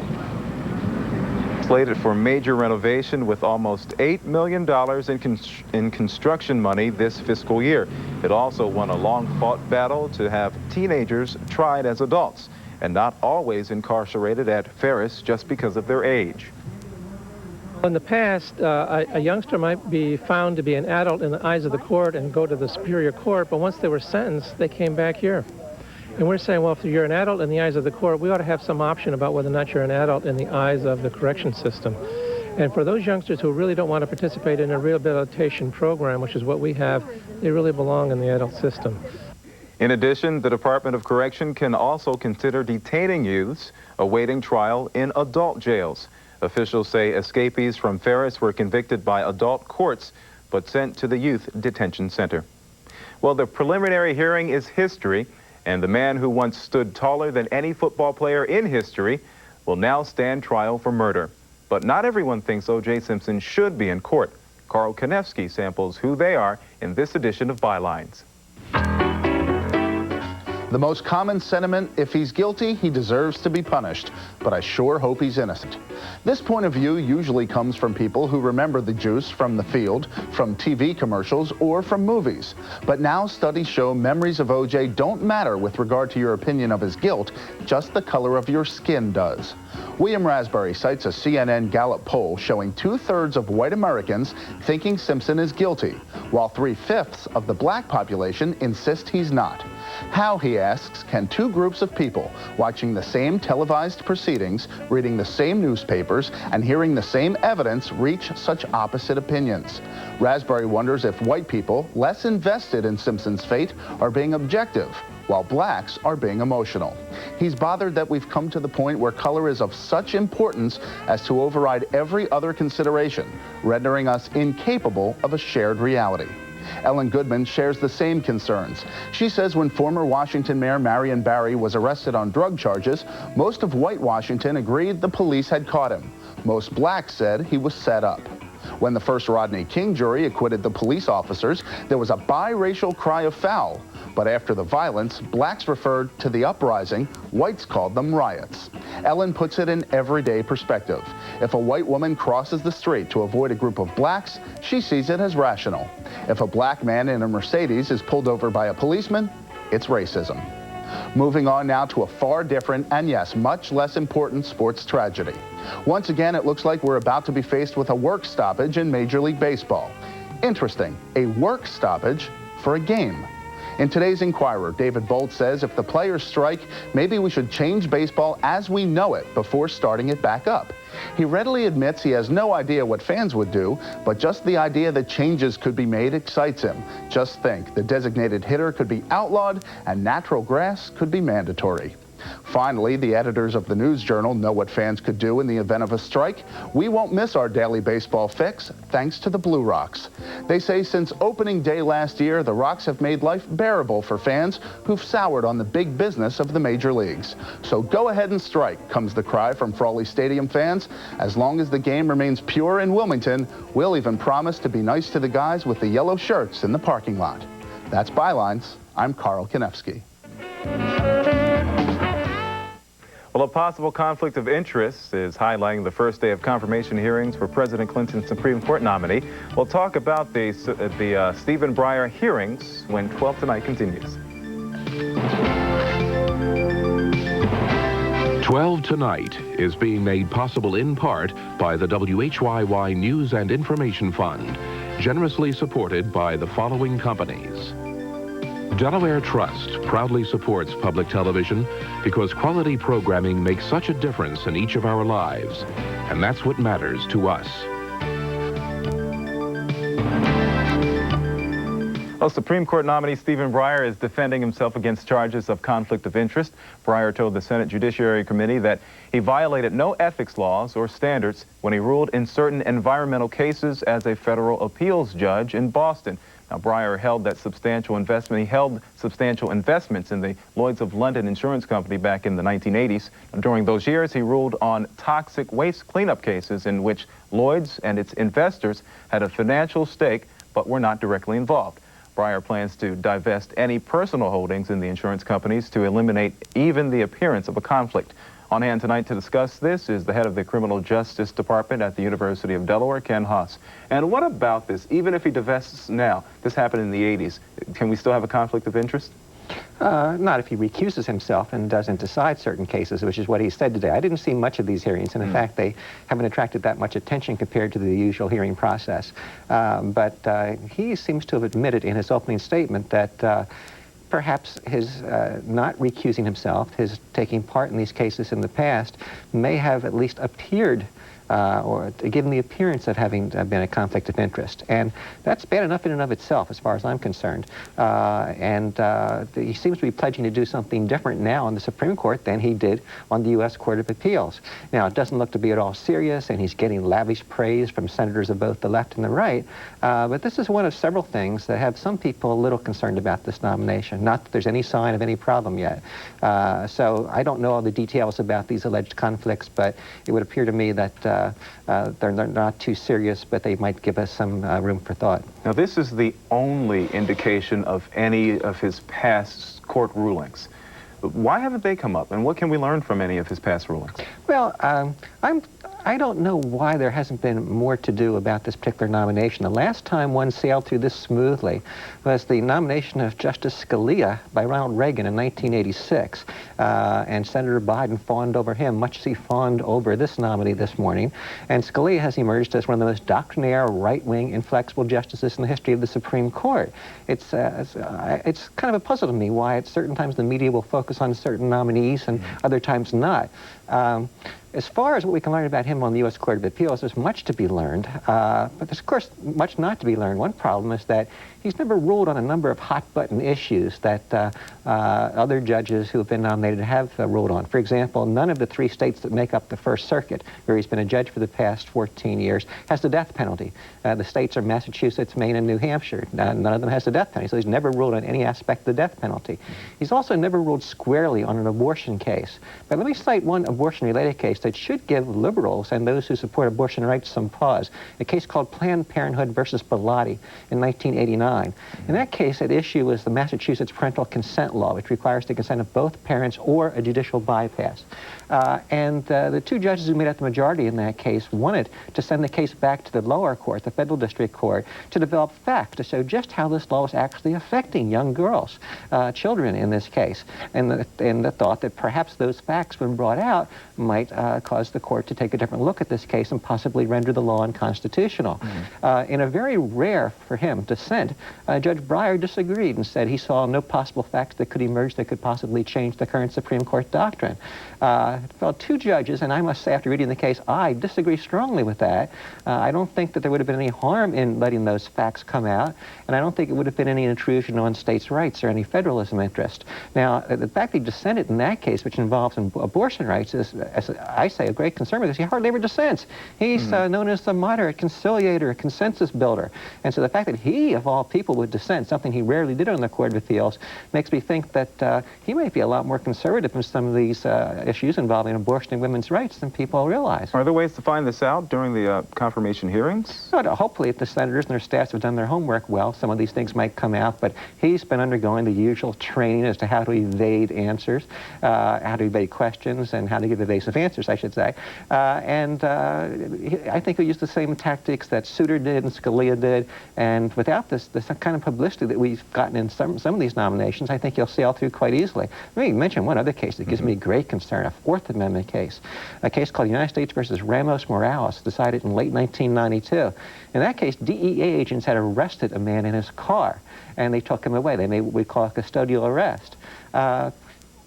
This nominee, Breyer, wrote the majority opinion holding that the police could then go ahead without bothering to get a search warrant, tow his car away to the police impound, and search the inside of that car thoroughly.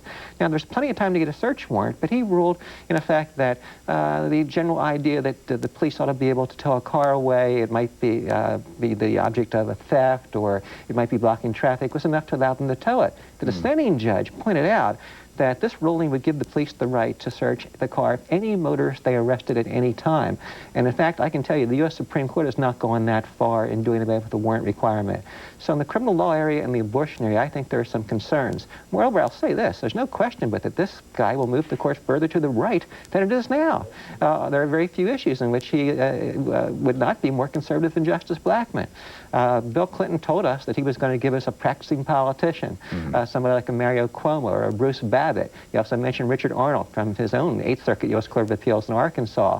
But instead, he gave us a second millionaire. Ruth Bader Ginsburg is also a millionaire. And he gave us a moderate centrist. And what we're losing on the court now is a voice. Since 1916, with the appointment of Louis Brandeis, we've had a liberal voice in that court. Voices like Thurgood Marshall and William Brennan and William Douglas. Now we've had no such voice. And instead of a dialogue between the left, the middle, and the right, we now only have a dialogue between the middle and the right. And I think we've lost a great deal in this nomination. And it's obvious that there's a lot that we need to know about this person, and it's not coming out through the process. And well, I don't know. The press downplayed this so much that it was not even on C-SPAN most of the day. Right. Relatively routine hearings about coastal development laws were taking precedence over this, which is just amazing, especially in the aftermath of last week's saturation coverage of O.J. Simpson. Well, we're going to have to leave it at that point right there. Thank you very much for coming in and sharing, again, your expertise on this issue. Thanks. Thanks, Patrick. We could be in for another heat wave, and the latest forecast is on the way. Also, a tip on fire safety right after a check of today's business news.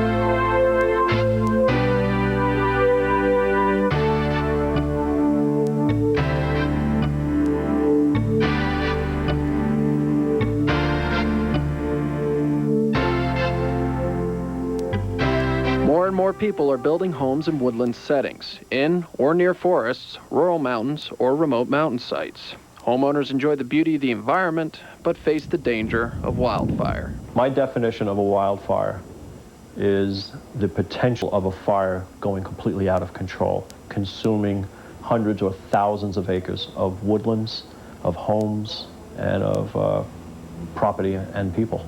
Sadly, most wildfires are carelessly ignited by people, but there are ways to protect life and property in case of a wildfire. These include posting fire emergency numbers near the telephone. Discuss with your family several escape routes from your home, by car and by foot. Also discuss where you would gather if you were forced to evacuate and become separated. And, most importantly, one of the best ways that we can eliminate the potential for wildfires is to teach safety to everybody in areas around woods. One of the areas I like to focus on is on children. I'm not to say that children start fires. What I'm saying is one of the things we can do to eliminate this possibility is to keep matches out of the hands of children. There are also several ways you can help protect your home. These guidelines include rake leaves, twigs, and dead limbs away from the house and remove dead branches. Dispose of newspapers. They could become fuel for fire. Always keep a garden hose nearby that will reach any area of your house, and have a ladder that will reach your roof. Keep firewood at least 100 feet away from the house, and above all, strictly follow local burning regulations, especially during heat waves. For further information on wildfire prevention and safety, contact your local fire department or Delaware Emergency Management at 1-800-292-9588. With your 12 Tonight tip, I'm Jay Lieberman. Well, one of the biggest blockbusters of the current movie season has been The Shadow, featuring Alec Baldwin in the title role. Now, it's just the latest superhero tale that is jumping to the big screen, and Patrick Stoner has this review. There's a question here that will determine if you'll like this film or not. Are you fond of the old radio shows, of the style and attitudes of the 30s, and of dramas that are bigger and stranger than life? If yes, then you'll give this film a chance. If all of that sounds old-fashioned and boring to you, forget it. The Shadow stars Alec Baldwin in the role that Orson Welles made famous on the radio before most of us were born. He was sort of a combination between a film noir tough detective and a superhero with the power to cloud men's minds so he seemed to be invisible. This film starts out explaining all of that with some beautiful but unconvincing scenes of Baldwin in the Far East as sort of a cruel leader of Mongol hordes. This quintessential urban sophisticate looks pretty silly in Oriental battle garb, but fortunately most of the film takes place in big city America of the 30s, a very colorful, highly stylized image. When you throw in the technical effects and some great costumes, you have quite a look for this film, perhaps its best feature.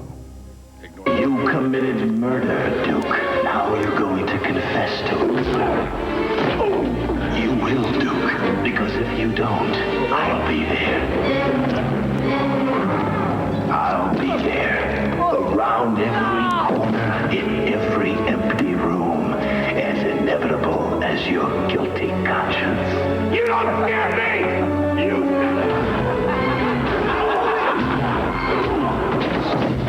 You will go to the 8th Precinct house on 2nd Avenue and surrender yourself, and you will do it now. I got that! I'll do it!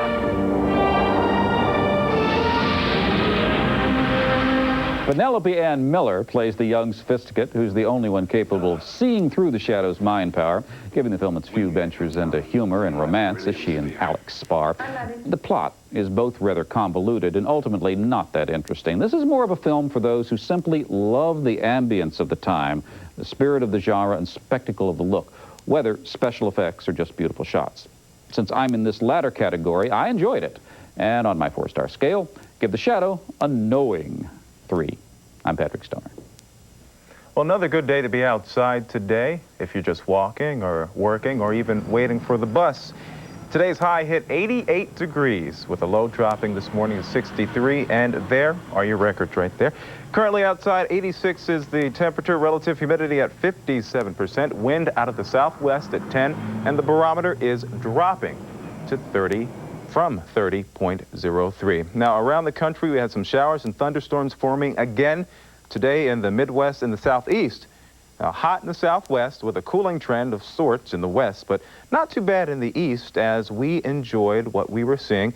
Enjoy it while it's lasting, because tomorrow we can expect a carbon copy of today, but it will be getting a little more humid. Deja vu today with highs about 92 in the first state, down in the southern part of the first state, down to 91 degrees. Your forecast for this evening, turning fair with a low dropping to 67 degrees. Coming up tomorrow and Thursday, mostly sunny, hazy, hot, humid, a chance of an afternoon thunder shower or a thunderstorm with a high 92 tomorrow. Carbon copy for Thursday with a high about 90 degrees. Then for Friday and Saturday, turning mostly sunny, hot, humid, scattered afternoon or evening thunderstorm with a high 92 and 93 in that range for Friday and Saturday. Then Sunday starts to turn partly cloudy, hot and humid again, chance of an afternoon or evening thunderstorm with a high 93 degrees. So the hot and humid conditions are coming back. Enjoy what we had today, because it may be getting more sticky. Thanks for joining us tonight. I'm Patrick Evans. Tune in tomorrow. Have a good night.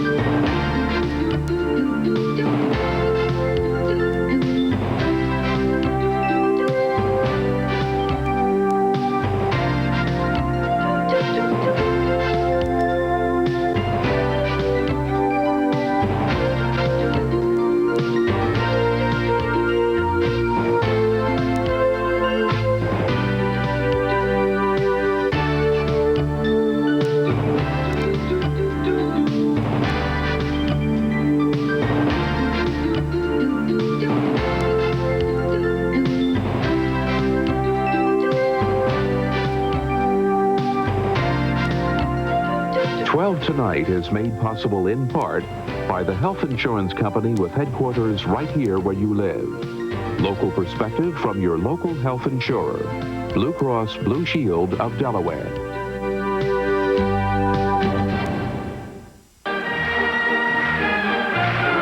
You've been waiting years for this encore, and now they're back.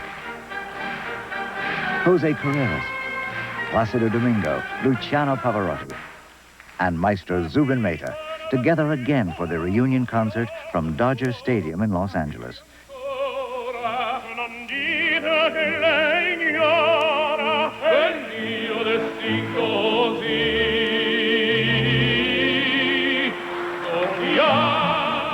We are very happy to be back with PBS. We are very happy to be back with PBS. We are very thrilled to be back with PBS.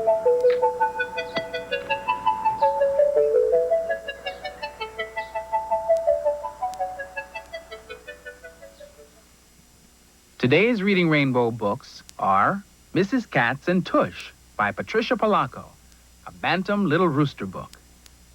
Wilfred Gordon MacDonald Partridge, written by Mem Fox, illustrated by Julie Vivas, American edition published by Kane Miller. Abuela by Arthur Doros, illustrated by Elisa Clevin, published by Dutton Children's Books, a division of Penguin Books USA Incorporated. Kwanzaa by Deborah M. Newton Chocolate, illustrated by Melody Rosales, published by Children's Press. Funding for Reading Rainbow is made possible by a grant from Kellogg's, who urges you to explore the joys of reading. Funding for the series was also provided by the Corporation for Public Broadcasting, the National Science Foundation, and the financial support of viewers like you. This is PBS.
Quite lovely. Today's caper is bankrolled by the Corporation for Public Broadcasting and viewers like you.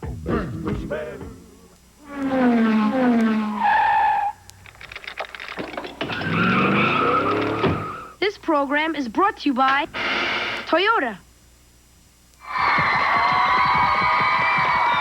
All these people want to know. Carmen Sandiego. This is Laura Lopez. She plays basketball, volleyball, and the violin. She has cousins in Spain and Uruguay. This is Brian Kang. He plays the violin and is interested in aeronautics. He lived in Korea for 9 years.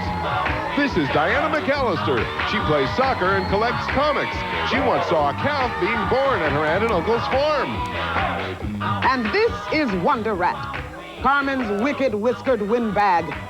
Wonder Rat. His last known whereabouts? The Persian Gulf. The Persian Gulf is an arm of the Arabian Sea. Bordered by oil-rich nations like Kuwait and Saudi Arabia, the Gulf is the key passageway for shipping billions of dollars in oil and natural gas to the world's nations. That's one reason the region has seen its share of war in recent years. But today, the Gulf is gone. Wonder Rat burrowed his way to the beach. He figured in his twisted mind that if it was worth warring over, it must be worth stealing. So, he drained every drop. Gumshoes, bring an end to his evil caper. The Persian subversion, or the grabbing of the Gulf.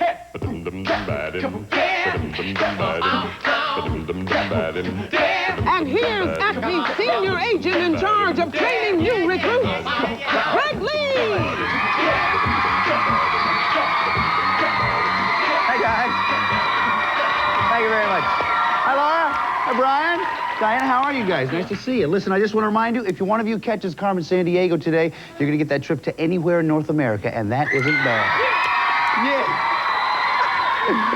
So to help you out with that, we're going to start you off with 50 Acme Crime Bucks. And you guys know how to play this game, right? Yep. Good enough. Okay, so we'll start with the very first clue, which comes to us from our Acme Crime Net computer right over here.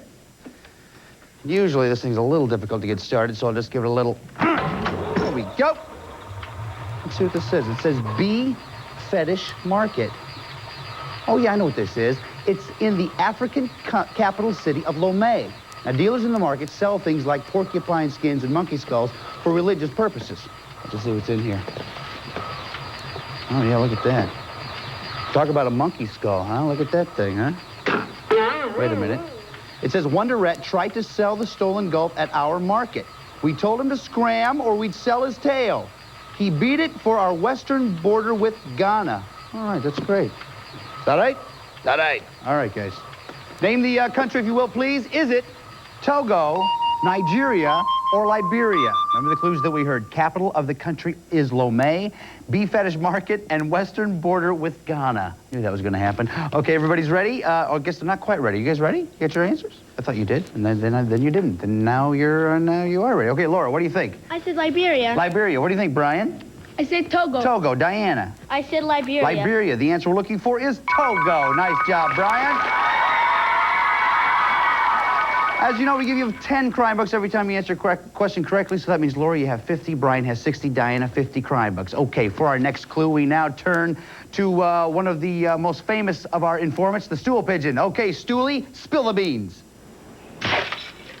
Hey, listen, you didn't hear it from me, see? That dirty rat's holed up in a country southwest of Sri Lanka. You coppers have your work cut out for you. The place is made of more than 1,000 islands. The way I figure, if global warming keeps up, the country could end up in the drink. Low-lying country, see? Bring a life jacket. Now fly, Flatfoot. Ah.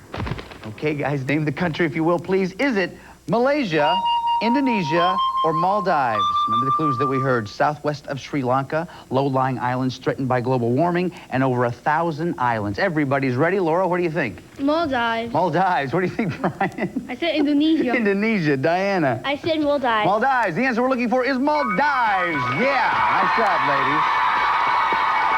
So that means, Laura, you're up to 60. Brian has 60. Diana, 60 crime bucks. Nice job. Tie game. That's the way to do it. For our next clue, we now... Ray. Yeah. Hold it. Yeah. Got a problem with your microphone. Oh, I'm sorry. We'll fix it. Okay, thanks a lot. So, I was left to my own devices. I decided to take a walk. Clear my head. Maybe look for any random clues that might be lying around the studio. A rope made of jute. Could Wonder Rat be in the Asian country whose main export crop is jute? Used to make rope? The country's on the Bay of Bengal, and it's really crowded. Over 100 million people in an area the size of Wisconsin.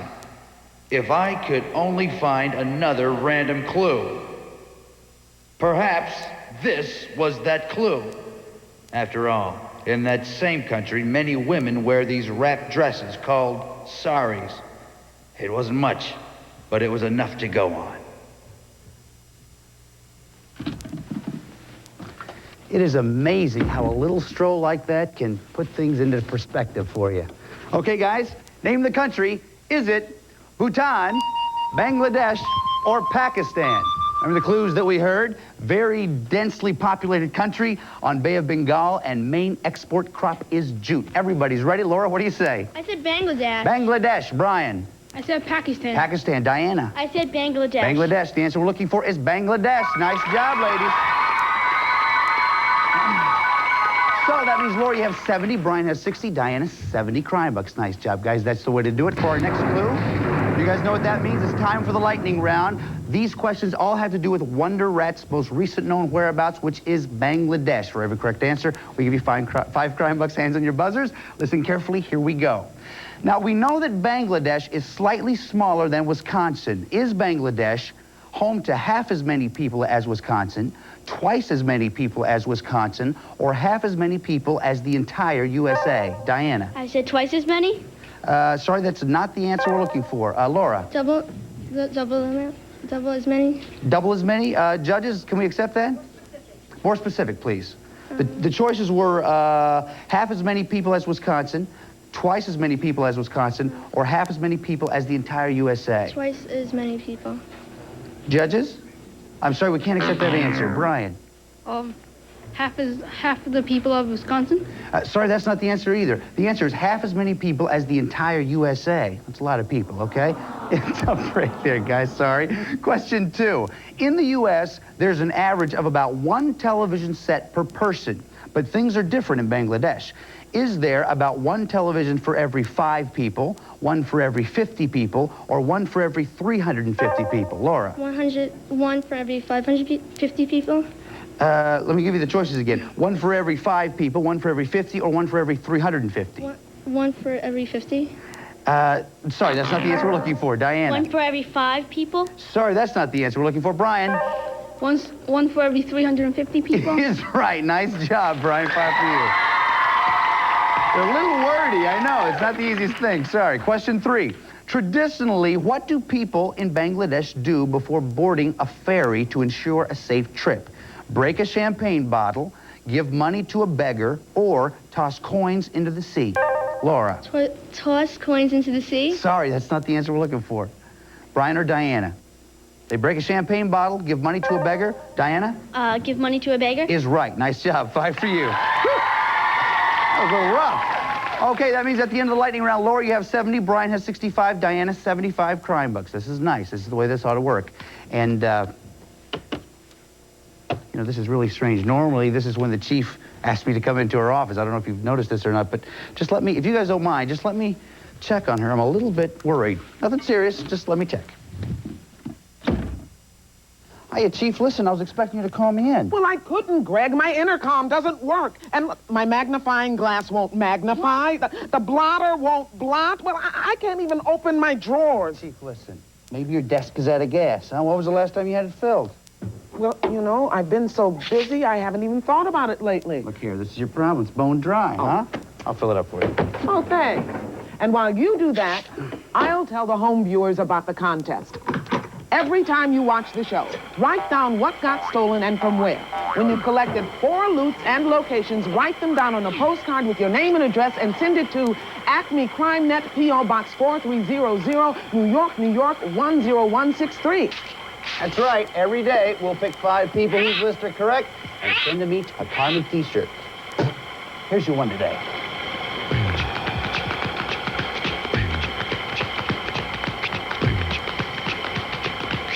Congratulations to the winners.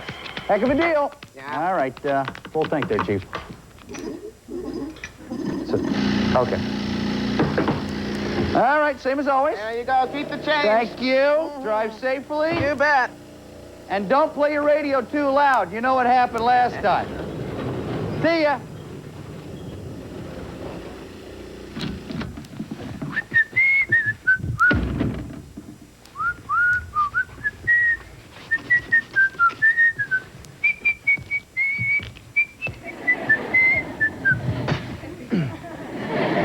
Okay, guys, remember, we're still looking for Wonder Rat and the Persian Gulf. Fortunately for us, though, Acme Bugnet has just intercepted this phone conversation between Wonder Rat and Carmen Sandiego. Watch.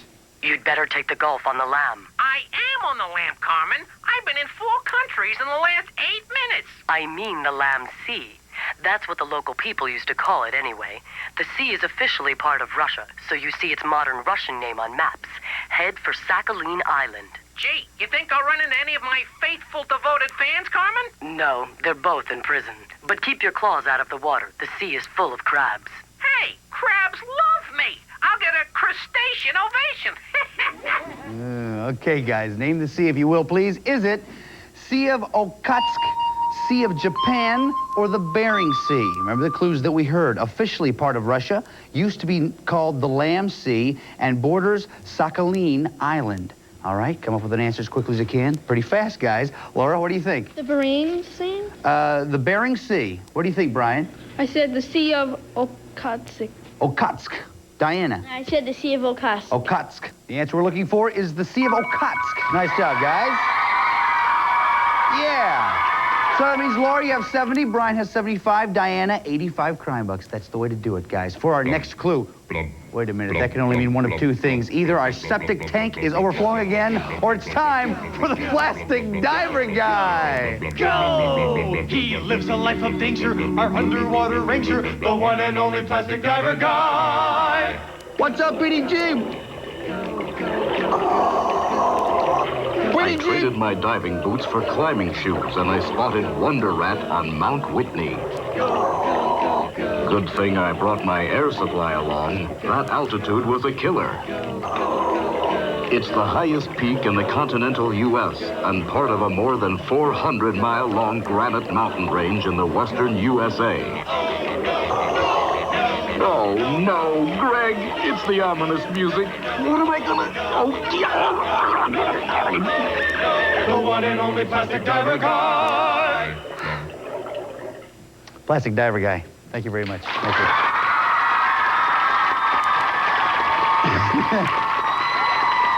Instant jacuzzi. Okay, guys, name the mountain range, if you will, please. Is it Appalachian, Rocky, or Sierra Nevada? Remember the clues that we heard? Part of more than 400-mile-long granite mountain range.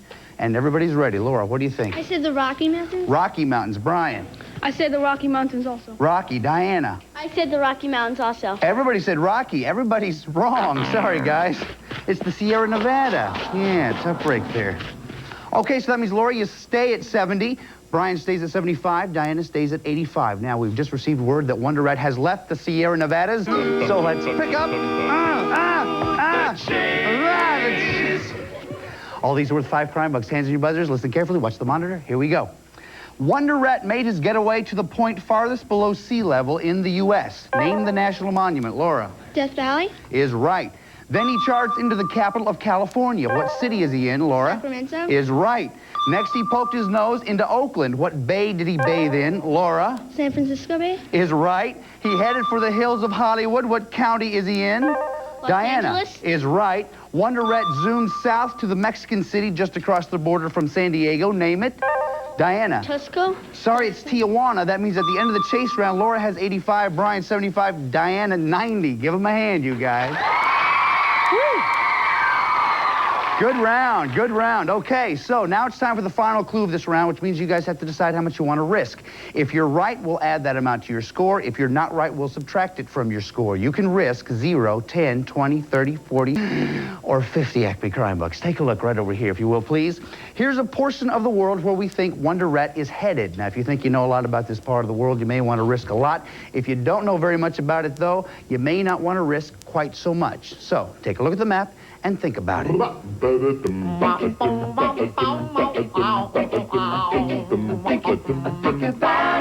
much you gonna live? Yeah.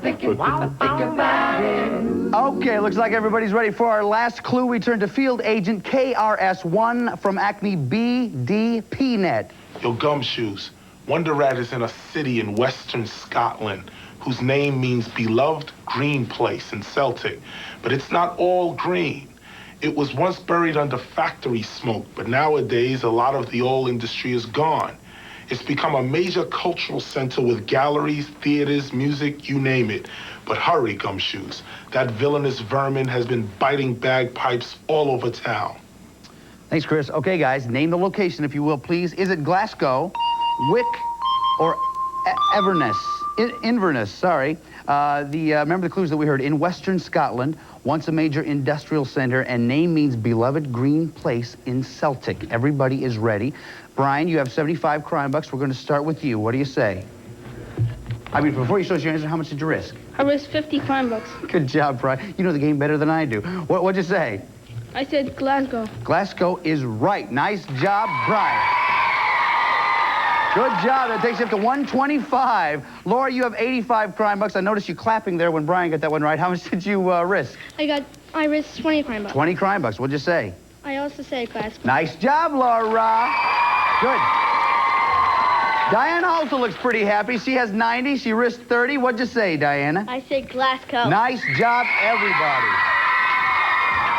So, Laura has 105, Brian 125, Diana 120. That means Brian and Diana, you're going on to the next round. Congratulations, you guys.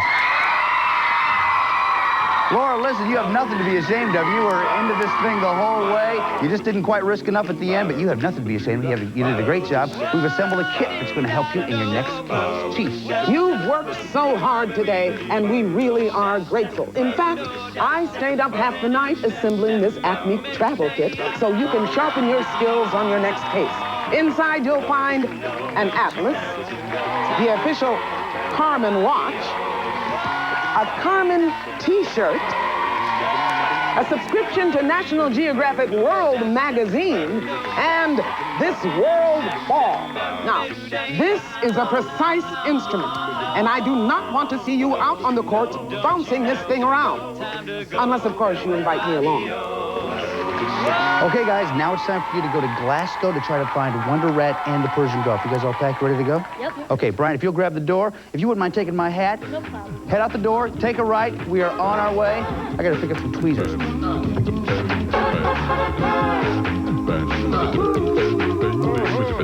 I love driving this car, Chief. Just don't push the ejector seat like you did the last time.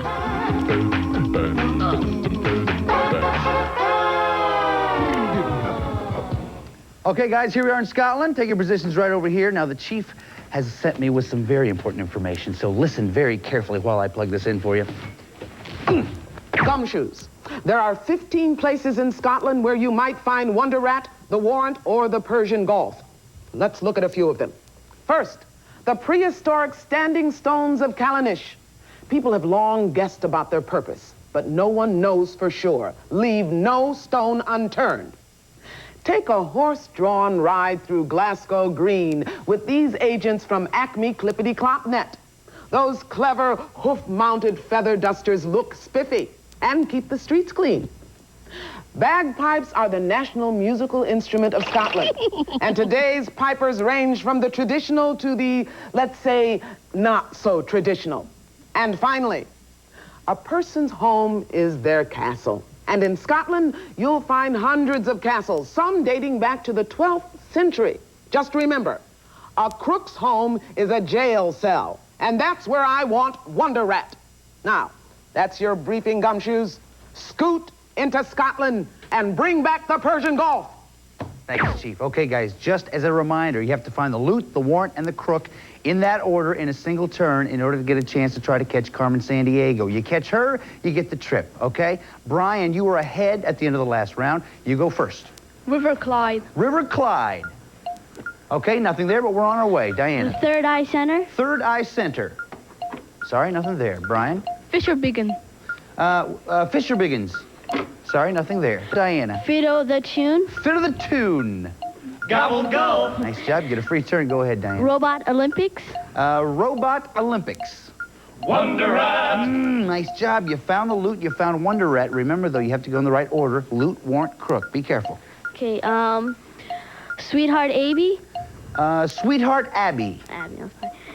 Nope, nothing there, but you found Wonder Rat. We turned him back around. Brian. Fiddle the Tune. Fiddle the Tune. Wrangle Reservoir. Go ahead, Brian. Whoopity Scurry Festival. This is on March 1st when all the kids run around the church to welcome spring. It's the Whoopity Scory Festival. Nothing there. We turn it back around. Diana. The Fit of the Tune. Fit of the Tune. Gasoline Alley. Go ahead, Diana. Isles of the Sky. Isle of Sky.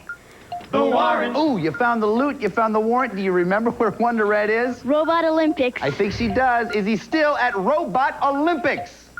Wonder Rat. Heads up. Come here, Diana. Nice job, buddy. As you know, we don't go through a big trial process here to put these guys in jail. We just pull them the chain, so go ahead and do it. Wonder Rat. Yes, she says, yes. Yes. Okay, listen, we're going to talk about your next adventure in just a little bit. First off, Brian, listen, man, you were a great detective. You tracked Wonder Rat all the way here. We have something very great for you. Chief. You've successfully completed this round of gumshoe training, and I'm proud to give you the Acme travel kit. And hey, I'll also toss in this automatic camera. It's small enough to hide in your pocket. Now, this camera is used by all our field agents. Put it to good use on your next case. And thanks for your fine work on behalf of Acme Crime Net. Congratulations. Thanks, Chief. What were you just saying? When you watch people on TV? Well, whenever I watch people on TV, Yeah. I always used to say, no, over there. No, there. And then now I'm on it. It's a little different. And you nailed it. You nailed it beautifully. And now, so you know what this is for now, right? Firework. That's right, the firework we have to do here. Inside of this I guess this is a plastic veneer. I don't know what it is, but you know what's inside. There's a piece of paper and a pen, and you know what to do. Why, ladies and gentlemen? Because he watches this program. Where do you want to go? So I would assume that you think about what you would write if you ever got this far. Is that correct? Yes. And has it always been this place? Every time? Switching You around. switch around, so now this is what it's going to be? Yes. Okay. Just excuse me just one moment. I wonder who it could be. Hello? Yeah, she's right here. Hold on. It's for you. Hello? All right. Now I can sell my prison memoirs and make a zillion. Get Carmen in here so she can make me a publishing deal. She's hiding out in North America. What do you say? We're going to North America. Do it again. We're going to North America. Here's a list of places Carmen may have traveled. Great Bear Lake, Canada. Alberta, Canada. Newfoundland, Canada. Lake Superior. Ohio, USA. Nebraska, USA. Wyoming, USA. Death Valley National Monument, USA. Chihuahua, Mexico. Guatemala. Cuba. Dominican Republic. Panama. Greg, let's go to the map. Feel good.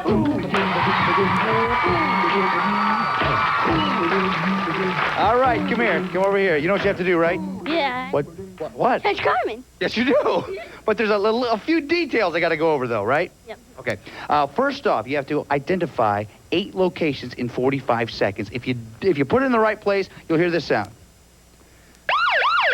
If you're wrong, though, you'll hear this sound. Now, if you're wrong 2 times, leave the marker where it is, come back, and we will continue. But if you're right 8 times in 45 seconds, you'll win that trip. Diana, are you ready? Yes. Really? Yes. For real? Yes. Okay. You guys ready? Come on, Diana, let's do this. Come right up here. Let's get 45 seconds up on the clock. Your friends are here to cheer you on. You guys be sure to make a lot of noise. Here we go. On your mark, get set, go. Carmen was in Edmonton, Alberta, Canada. Edmonton, Alberta, Canada. Yes, come on. Chihuahua, Chihuahua, Mexico. Chihuahua, Chihuahua, Mexico. Yeah, come on. Columbus, Ohio. Columbus, Ohio. Yeah, come on. Panama City, Panama. Panama City, Panama. Yeah, come on. Lake Superior. Do it. Yeah, come on. Havana, Cuba. Come on, buddy, do it. Hurry, you gotta hurry. No, try it again. Havana, Cuba. Yeah, come on. Grand Island, Nebraska. Grand Island, Nebraska. Try it again. Oh, tough break. How many? 6 in 45 seconds. Give her a big round of applause, guys. You're fast, man. You're really fast, but this is just a very big map for one thing, okay? But listen, you did good things today. You caught the crook. That isn't bad. Chief, what do you say? Carmen Sandiego was tricky today, but you did catch that cheesy wonder rat, and you found the loot as well. Now, since you worked so hard, I've authorized the purchase of a special award for you, this portable CD player, and this library of music from around the world, and this CD by Rockapella featuring our theme song. Now, stand tall.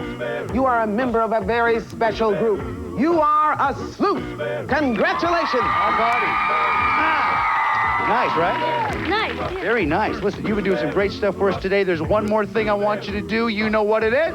Do it, Rockapella!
This is Lynn Sigmund for Where in the World is Carmen Sandiego. And remember, we bust crooks, by gosh, you bet. And we're not sick of this song yet. All contestants have been briefed regarding game rules prior to their appearance. All geographic information was accurate as of the date this program was recorded. This program was presented by WQED Pittsburgh and WGBH Boston. And as always, gumshoes, Carmen's gang is bankrolled by the Corporation for Public Broadcasting and viewers like you.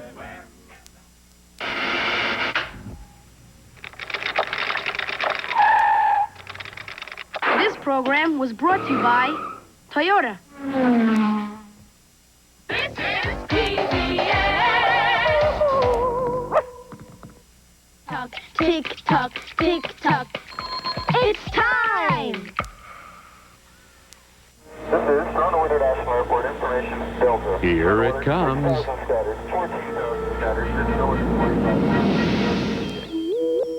The Great Comet Crash, coming July 20th from TV 12. You've been waiting years for this encore, and now they're back in a reunion concert from Los Angeles.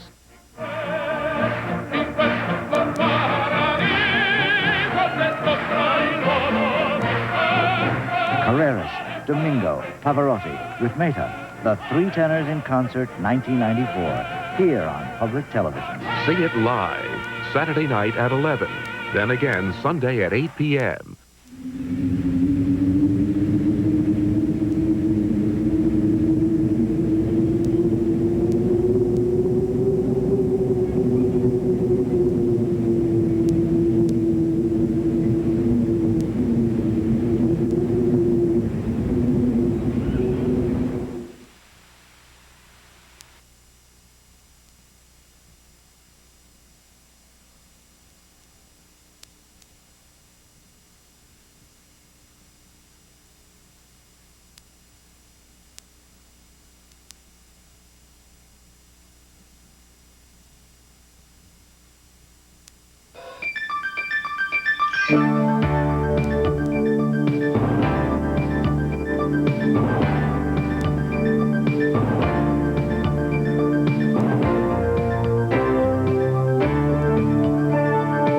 I'm Patrick Evans. On 12 tonight, doctors look for answers and look to calm parental fear after a Delaware city girl dies from complications of chickenpox. Governor Carper signs the 1995 Bond and Capital Improvements Act, creating new jobs at the same time. And Jay Lieberman has some tips on keeping yourselves and your property safe from flash floods. Those details tonight, Wednesday, July 13th, 1994. 12 Tonight is made possible in part by the health insurance company with headquarters right here where you live. Local perspective from your local health insurer, Blue Cross Blue Shield of Delaware. Chickenpox, a fairly common viral infection with no lasting side effects. Well, not the case, however, for a Delaware City 10-year-old. Shanika Steelman became a medical rarity this week, one of about 90 people who die each year from complications of chickenpox. The State Division of Public Health continues to search for answers since the little girl's death seems so unusual. Each year, about 4 million cases of chickenpox are diagnosed in the United States, with only 400 requiring hospitalization. Now, those are statistics that state epidemiologist Paul Silverman says raise concerns with cases like Shanika's. Chickenpox is usually a relatively not serious disease. It's a condition which, in fact, many people encourage in children.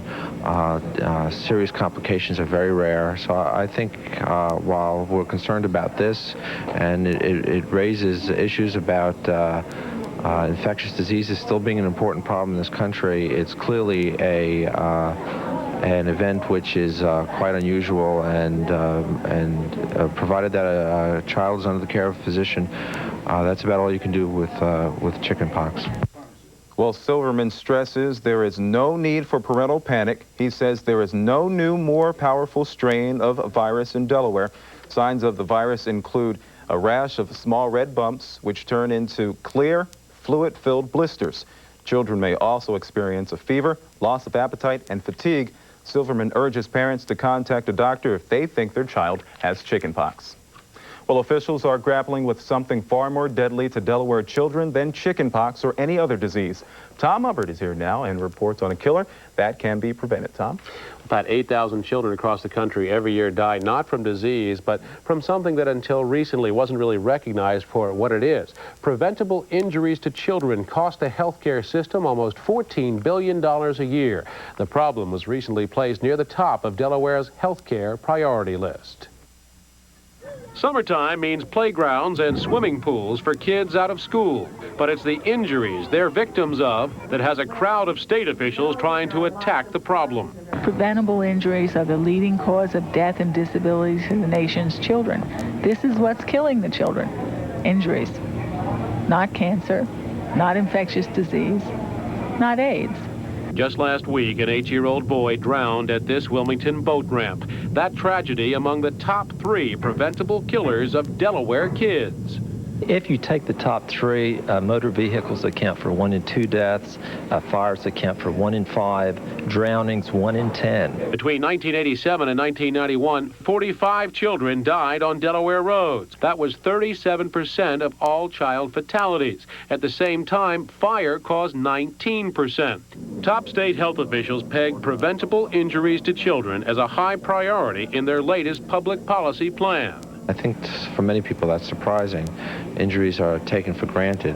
The old term that we used to use in public health were accidents, but we recognize now that injuries are no accident, that there are reasons that injuries occur, and they're preventable, and that as communities and state and local agencies, we can do something about injuries. The good news, manufacturers of cigarette lighters must now make them child-proof under federal mandates, something local officials call long overdue, a definite step in the right direction. And anything that you do that reduces the access that children have to those type of materials is certainly going to reduce the injury rate, it's going to reduce the fire incident rate, and it's going to reduce the fatality rate to a great degree. But the head of the Delaware Safe Kids Group, helping sponsor today's meeting of the minds, sees resistance to some safety measures as well. Last week, it was considered in Dover, and they were unsuccessful in passing a bicycle helmet law. But you're not stopping? No, sir. Well, Jester says the child bicycle helmet law got about twice as many votes this year in the legislature as it did the year before. He predicts it'll pass in the future. Pat, and Dr. Barlow, who we had in our piece, came here from Harlem, New York to be a part of this conference. Up there, they were able to reduce the childhood injury rate, kids 16 and under, by 42%. And she said a group from Philadelphia is headed up to Columbia University to talk with them about how they did it, and maybe eventually that kind of program can come to Delaware. And filter down here. All right, Tom, thanks a lot. Good. Well, several state projects have the go-ahead to get underway now. That Governor Carper signed the House Bill 626. That bill is the Bond and Capital Improvements Act for the current fiscal year. Included in the pact, $10 million for the Delaware Strategic Fund, which provides money for job creation and retention in the first state. The fund has been quadrupled this year following a steady economic recovery. That spurred talks of tax cuts, but the Bond Bill Committee chair believes he found a better use for the new funds. What we have here in this piece of legislation, the $10 million in the strategic fund, represents jobs for our future, jobs for the next generation. And that's a kind of return that giving a one-time check back to somebody will not bring. While government officials smiled about what was in the bond bill, the state's chief executive remembers what was taken out, specifically money for a boot camp-style prison setup. Taken out, Carper says, because some details were unclear. There are concerns that were raised about whether or not we are well prepared between the corrections community, the judicial branch of our government. Do we know precisely what we want to do in that facility? And I think we have a pretty good idea. And they would probably have at least a year to put the program in place after we built the facility.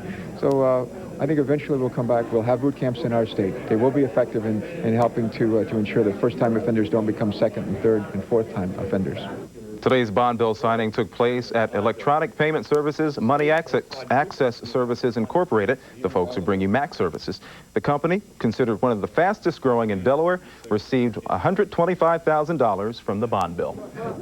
Well, Newcastle County landlords have a new weapon in their battle with noisy tenants. A new county ordinance allows property owners to evict tenants with 3 disturbing the peace violations in 6 months. County Councilman Dick Cecil says any tenant refusing to leave will face additional fines, especially if they refuse. Well, the Salem 2 nuclear power plant heads back into service nearly 3 weeks after technicians shut it down. About 16,000 cubic yards of decayed grass and water were removed from the area in front of the reactor's intake on the Delaware River. Public Service, Electric and Gas, the owners of the Artificial Island Nuclear Generating Station, returned the neighboring Salem 1 plant to service in June 27th. Now, it was down for several weeks after investigators called human error, causing some 7-hour alert back in April. The plant's supply power to Delaware, New Jersey, Pennsylvania, and Maryland. Well, more good news for the state's endangered piping plover population. Delaware Natural Resources officials say 4 plover chicks hatched in a beachfront nest. The plovers, protected under the Endangered Species Act, still face many dangers over the next couple of weeks, including attacks from a number of predators. Now, if they remain safe, the chicks should be ready to fly in about a couple of months. Well, a recent CNN USA Today poll shows that opinions on the O.J. Simpson case seem split along racial lines. Should the murders of 2 people be a racial issue? We'll find out a little bit later here on 12 Tonight. 12 Tonight is being made possible in part by the WHYY News and Information Fund, generously supported by the following companies. 12 Tonight is made possible by a grant from the people of Bell Atlantic, who are committed to making your life easier through telecommunications, information services, and entertainment. Bell Atlantic, the heart of communication. Delaware Trust proudly supports public television because quality programming makes such a difference in each of our lives, and that's what matters to us.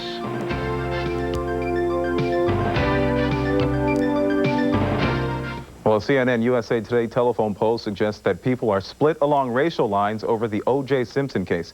With us to talk about this is Widener University Media Studies Professor Barry King and local NAACP President Keith Booker. And let's get directly to the issue. Should the murder of 2 individuals, be split over racial lines? I think the one issue is what the way individuals view O.J. Simpson and the nature of his sort of standing. In a sense, he stands for the American dream, which is that despite humble circumstances, individuals of ability and talent can rise to the top.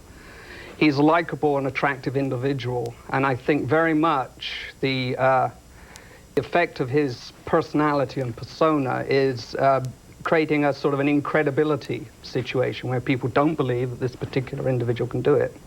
But I think there's another larger issue, which is the way African Americans are represented on television in general. And there are basically at the current time 2 options. One is a sort of a Cosby show type option, where individuals who basically are African Americans, yes, but also have white middle-class values and in a sense are successful and affluent, are represented as normal. Whereas on the other side, in sort of sitcoms like Jeffersons and so on and so forth, I think it was Dr. Elvin Poissant talked about jamming and jiving, streetwise stereotypes and so on and so forth. These individuals are represented as, in a sense, not normal. So that, in other words, to obtain respectability is, in a sense, in the media identified with assuming white middle-class values. There's a whole section of the black community which is respectable working-class blacks who aren't represented in this, and it's been argued that Frank's Place was a show which did this. Now, what that really means is that the image of the African-American community divides up between winners and losers. And really, that's, you know, the American ideology. Anybody can win and succeed and so on and so forth. And I think that the black community obviously has an investment in having individuals like O.J. Simpson serve as role models, if you will, and so on and so forth. It's obvious that there is a lot more going on than just this poll. Should we even put any credibility behind polls like this, then? I would, you know, yes and no. I think polls are very good indicators at times. I think that the O.J. Simpson case, however, is not a typical example. I think it's a modern example of, I would say, electronic media overplay. The very fact that there was such a tragedy on both cases in terms of the two deaths, and also in terms of, if you will, the diminishing demeanor of a national icon. O.J. Simpson, for many folks, just represented the best, as you said, that America could offer, be it black, white, or whatever. And any type of poll on something as publicized, as over-publicized as this, I don't think is a clear indication or should really be, you know, taken as some serious consideration in terms of people's opinions. O.J. is African-American, he is black. However, I don't see race as a major issue in terms of what's being handled in the Los Angeles case. I believe that O.J. is the exception in terms of being able to be given a fair trial. I know the majority, if not 70, 80, 90% of African Americans would not be afforded the same opportunity under such circumstances as an O.J. Simpson. And I think that reaches beyond racial lines. Let's take it even a step further, listening to what is called traditionally black or black radio and mainstream radio stations. You listen to the black stations, you'll hear, well, that's what happens when you mess with a white woman or mess with white people. You listen to the mainstream stations, and you hear them saying, oh, well, I hope he didn't do it, or he's done. Is that also causing the disparity? And why? Well, an obvious question, why is it like that right now? Why is it so split like that? I think that, at least as far as the white mainstream is concerned, today there's a sort of an attitude of enlightened racism, which is basically to say that skin color doesn't define and matter any longer insofar as an individual pursues certain types of behavior. And O.J. Simpson is, in a sense, and I've heard the comments which suggest, even quite strong comments from the black community, that he is a race traitor and so on and so forth.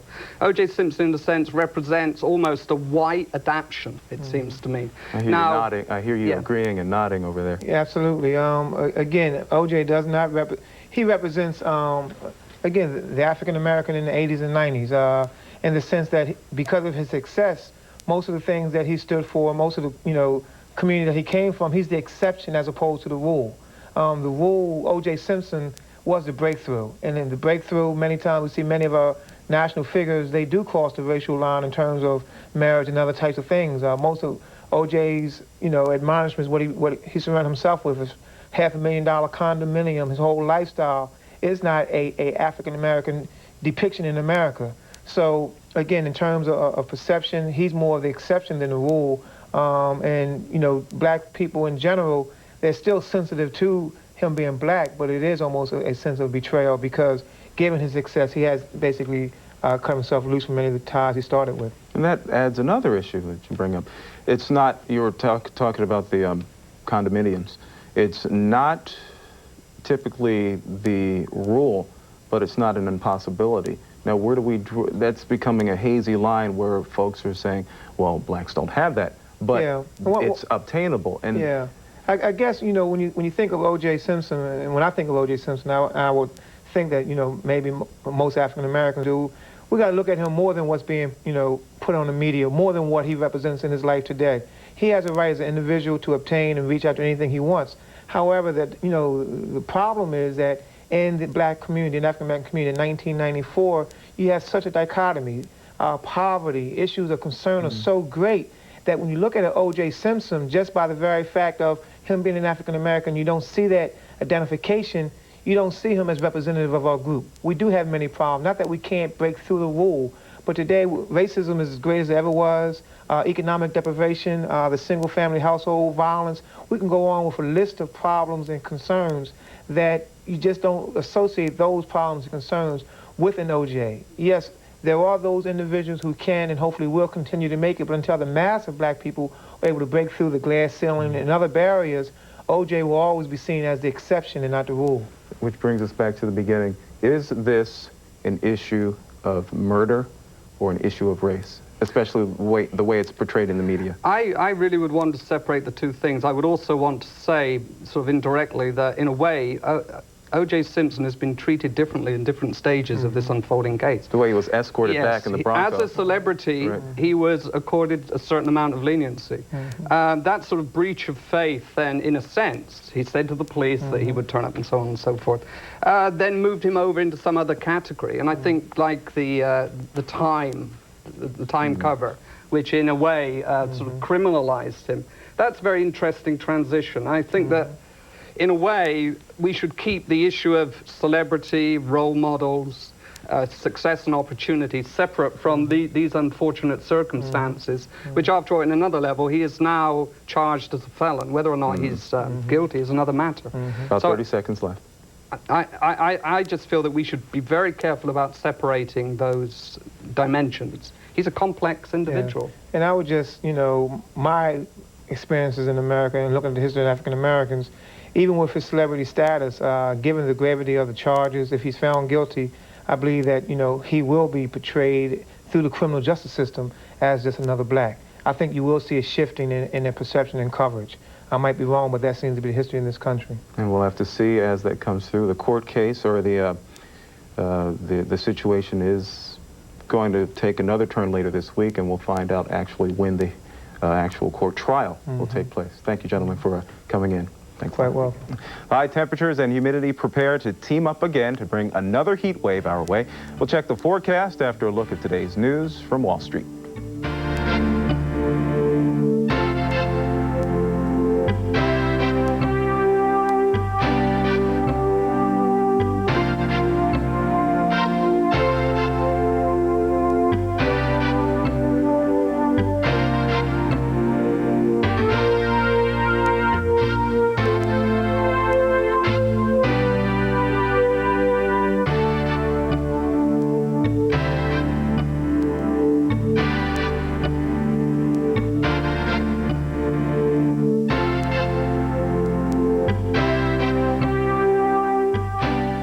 Other business news for today, CBS has pulled out of a merger deal with the QVC network just hours before the CBS board's expected approval of a $2 billion deal with the home shopping channel.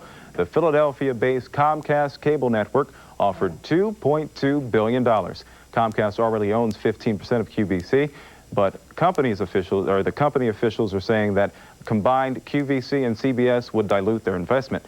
Now, Comcast is the nation's third largest cable television supplier. CBS, meanwhile, plans a $1.1 billion buyback of 3.5 million shares of its stock. Well, President Clinton today announced that $60 million in federal aid will go to the flood-ravaged state of Georgia. So far this season, the devastation has been limited to the southeast, but there is a potential danger for us here in the first state.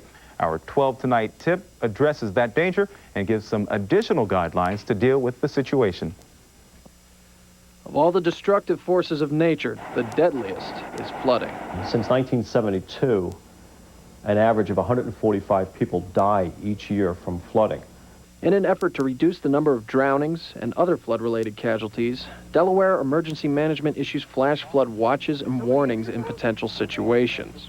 When a flash flood watch is issued, be ready to evacuate on a moment's notice. When a flash flood warning occurs, then you need to seek immediate shelter. You need to evacuate from low-lying areas immediately. You may only have seconds before the flood will actually occur. When evacuating from a potential flash flood situation, there are a few important guidelines to adhere to. Go to higher ground immediately. Avoid ditches, canyons, etc. Do not attempt to cross flowing streams. Never drive through flooded roadways. They may be deeper than you think. If your vehicle stalls in high water, get out of it and seek higher ground. A depth of only 2 feet of fast-moving water is more than enough to sweep away a car. In addition to the dangers faced during a flash flood situation, the danger afterwards is often just as great. One of the major precautions I want to reinforce is that in any kind of a flooded area, you have to look for downed wires, downed power lines. Many people die as a result of flooding from electrocution. Although in recent years, devastation from flooding has been most severe in other regions of the country. The potential is there, especially up in northern Delaware. Whenever we have a torrential downpour of rain, the winter storms that we went through with the thawing of the ice and everything else, and the debris in the Christina rivers and the other rivers as well, the possibility becomes greater that we could get into flash flooding. So in that particular area, we're always concerned. For more information about the dangers of flooding, call Delaware Emergency Management at 1-800-292-9588. I'm Jay Lieberman with your 12 Tonight tip. Well, the 3 H's are on the way back. We've been telling you about it. The National Weather Service has been telling you about it, and they are coming. Had some fog earlier today, and it remained kind of foggy and hazy, as you can see right there, throughout the city of Wilmington. Today's high hit 94 degrees with a low dropping to 70, and there are your records right there. High record of 98 and a low of 53. Now, right now, outside, partly cloudy, 90 degrees, relative humidity at 46%, south wind at 8, barometer is dropping. Around the country today, we had some thunderstorms around, especially here in the first state. Thunderstorms moved through Delaware this afternoon. Some heavy rain near Delaware City in the central part of Newcastle County.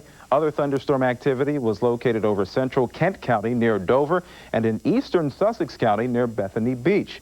Now, during the next 24 hours, expect some widely scattered showers and thunderstorms throughout the nation's midsection as well. Coming up tomorrow on the first state, mostly cloudy. High of about 90 in Newcastle and Kent counties, and a little bit cooler along the beaches. Your forecast for this evening, mostly cloudy, mild and humid. About a 30% chance of a thunderstorm with a low dropping to 70. Turning mostly cloudy.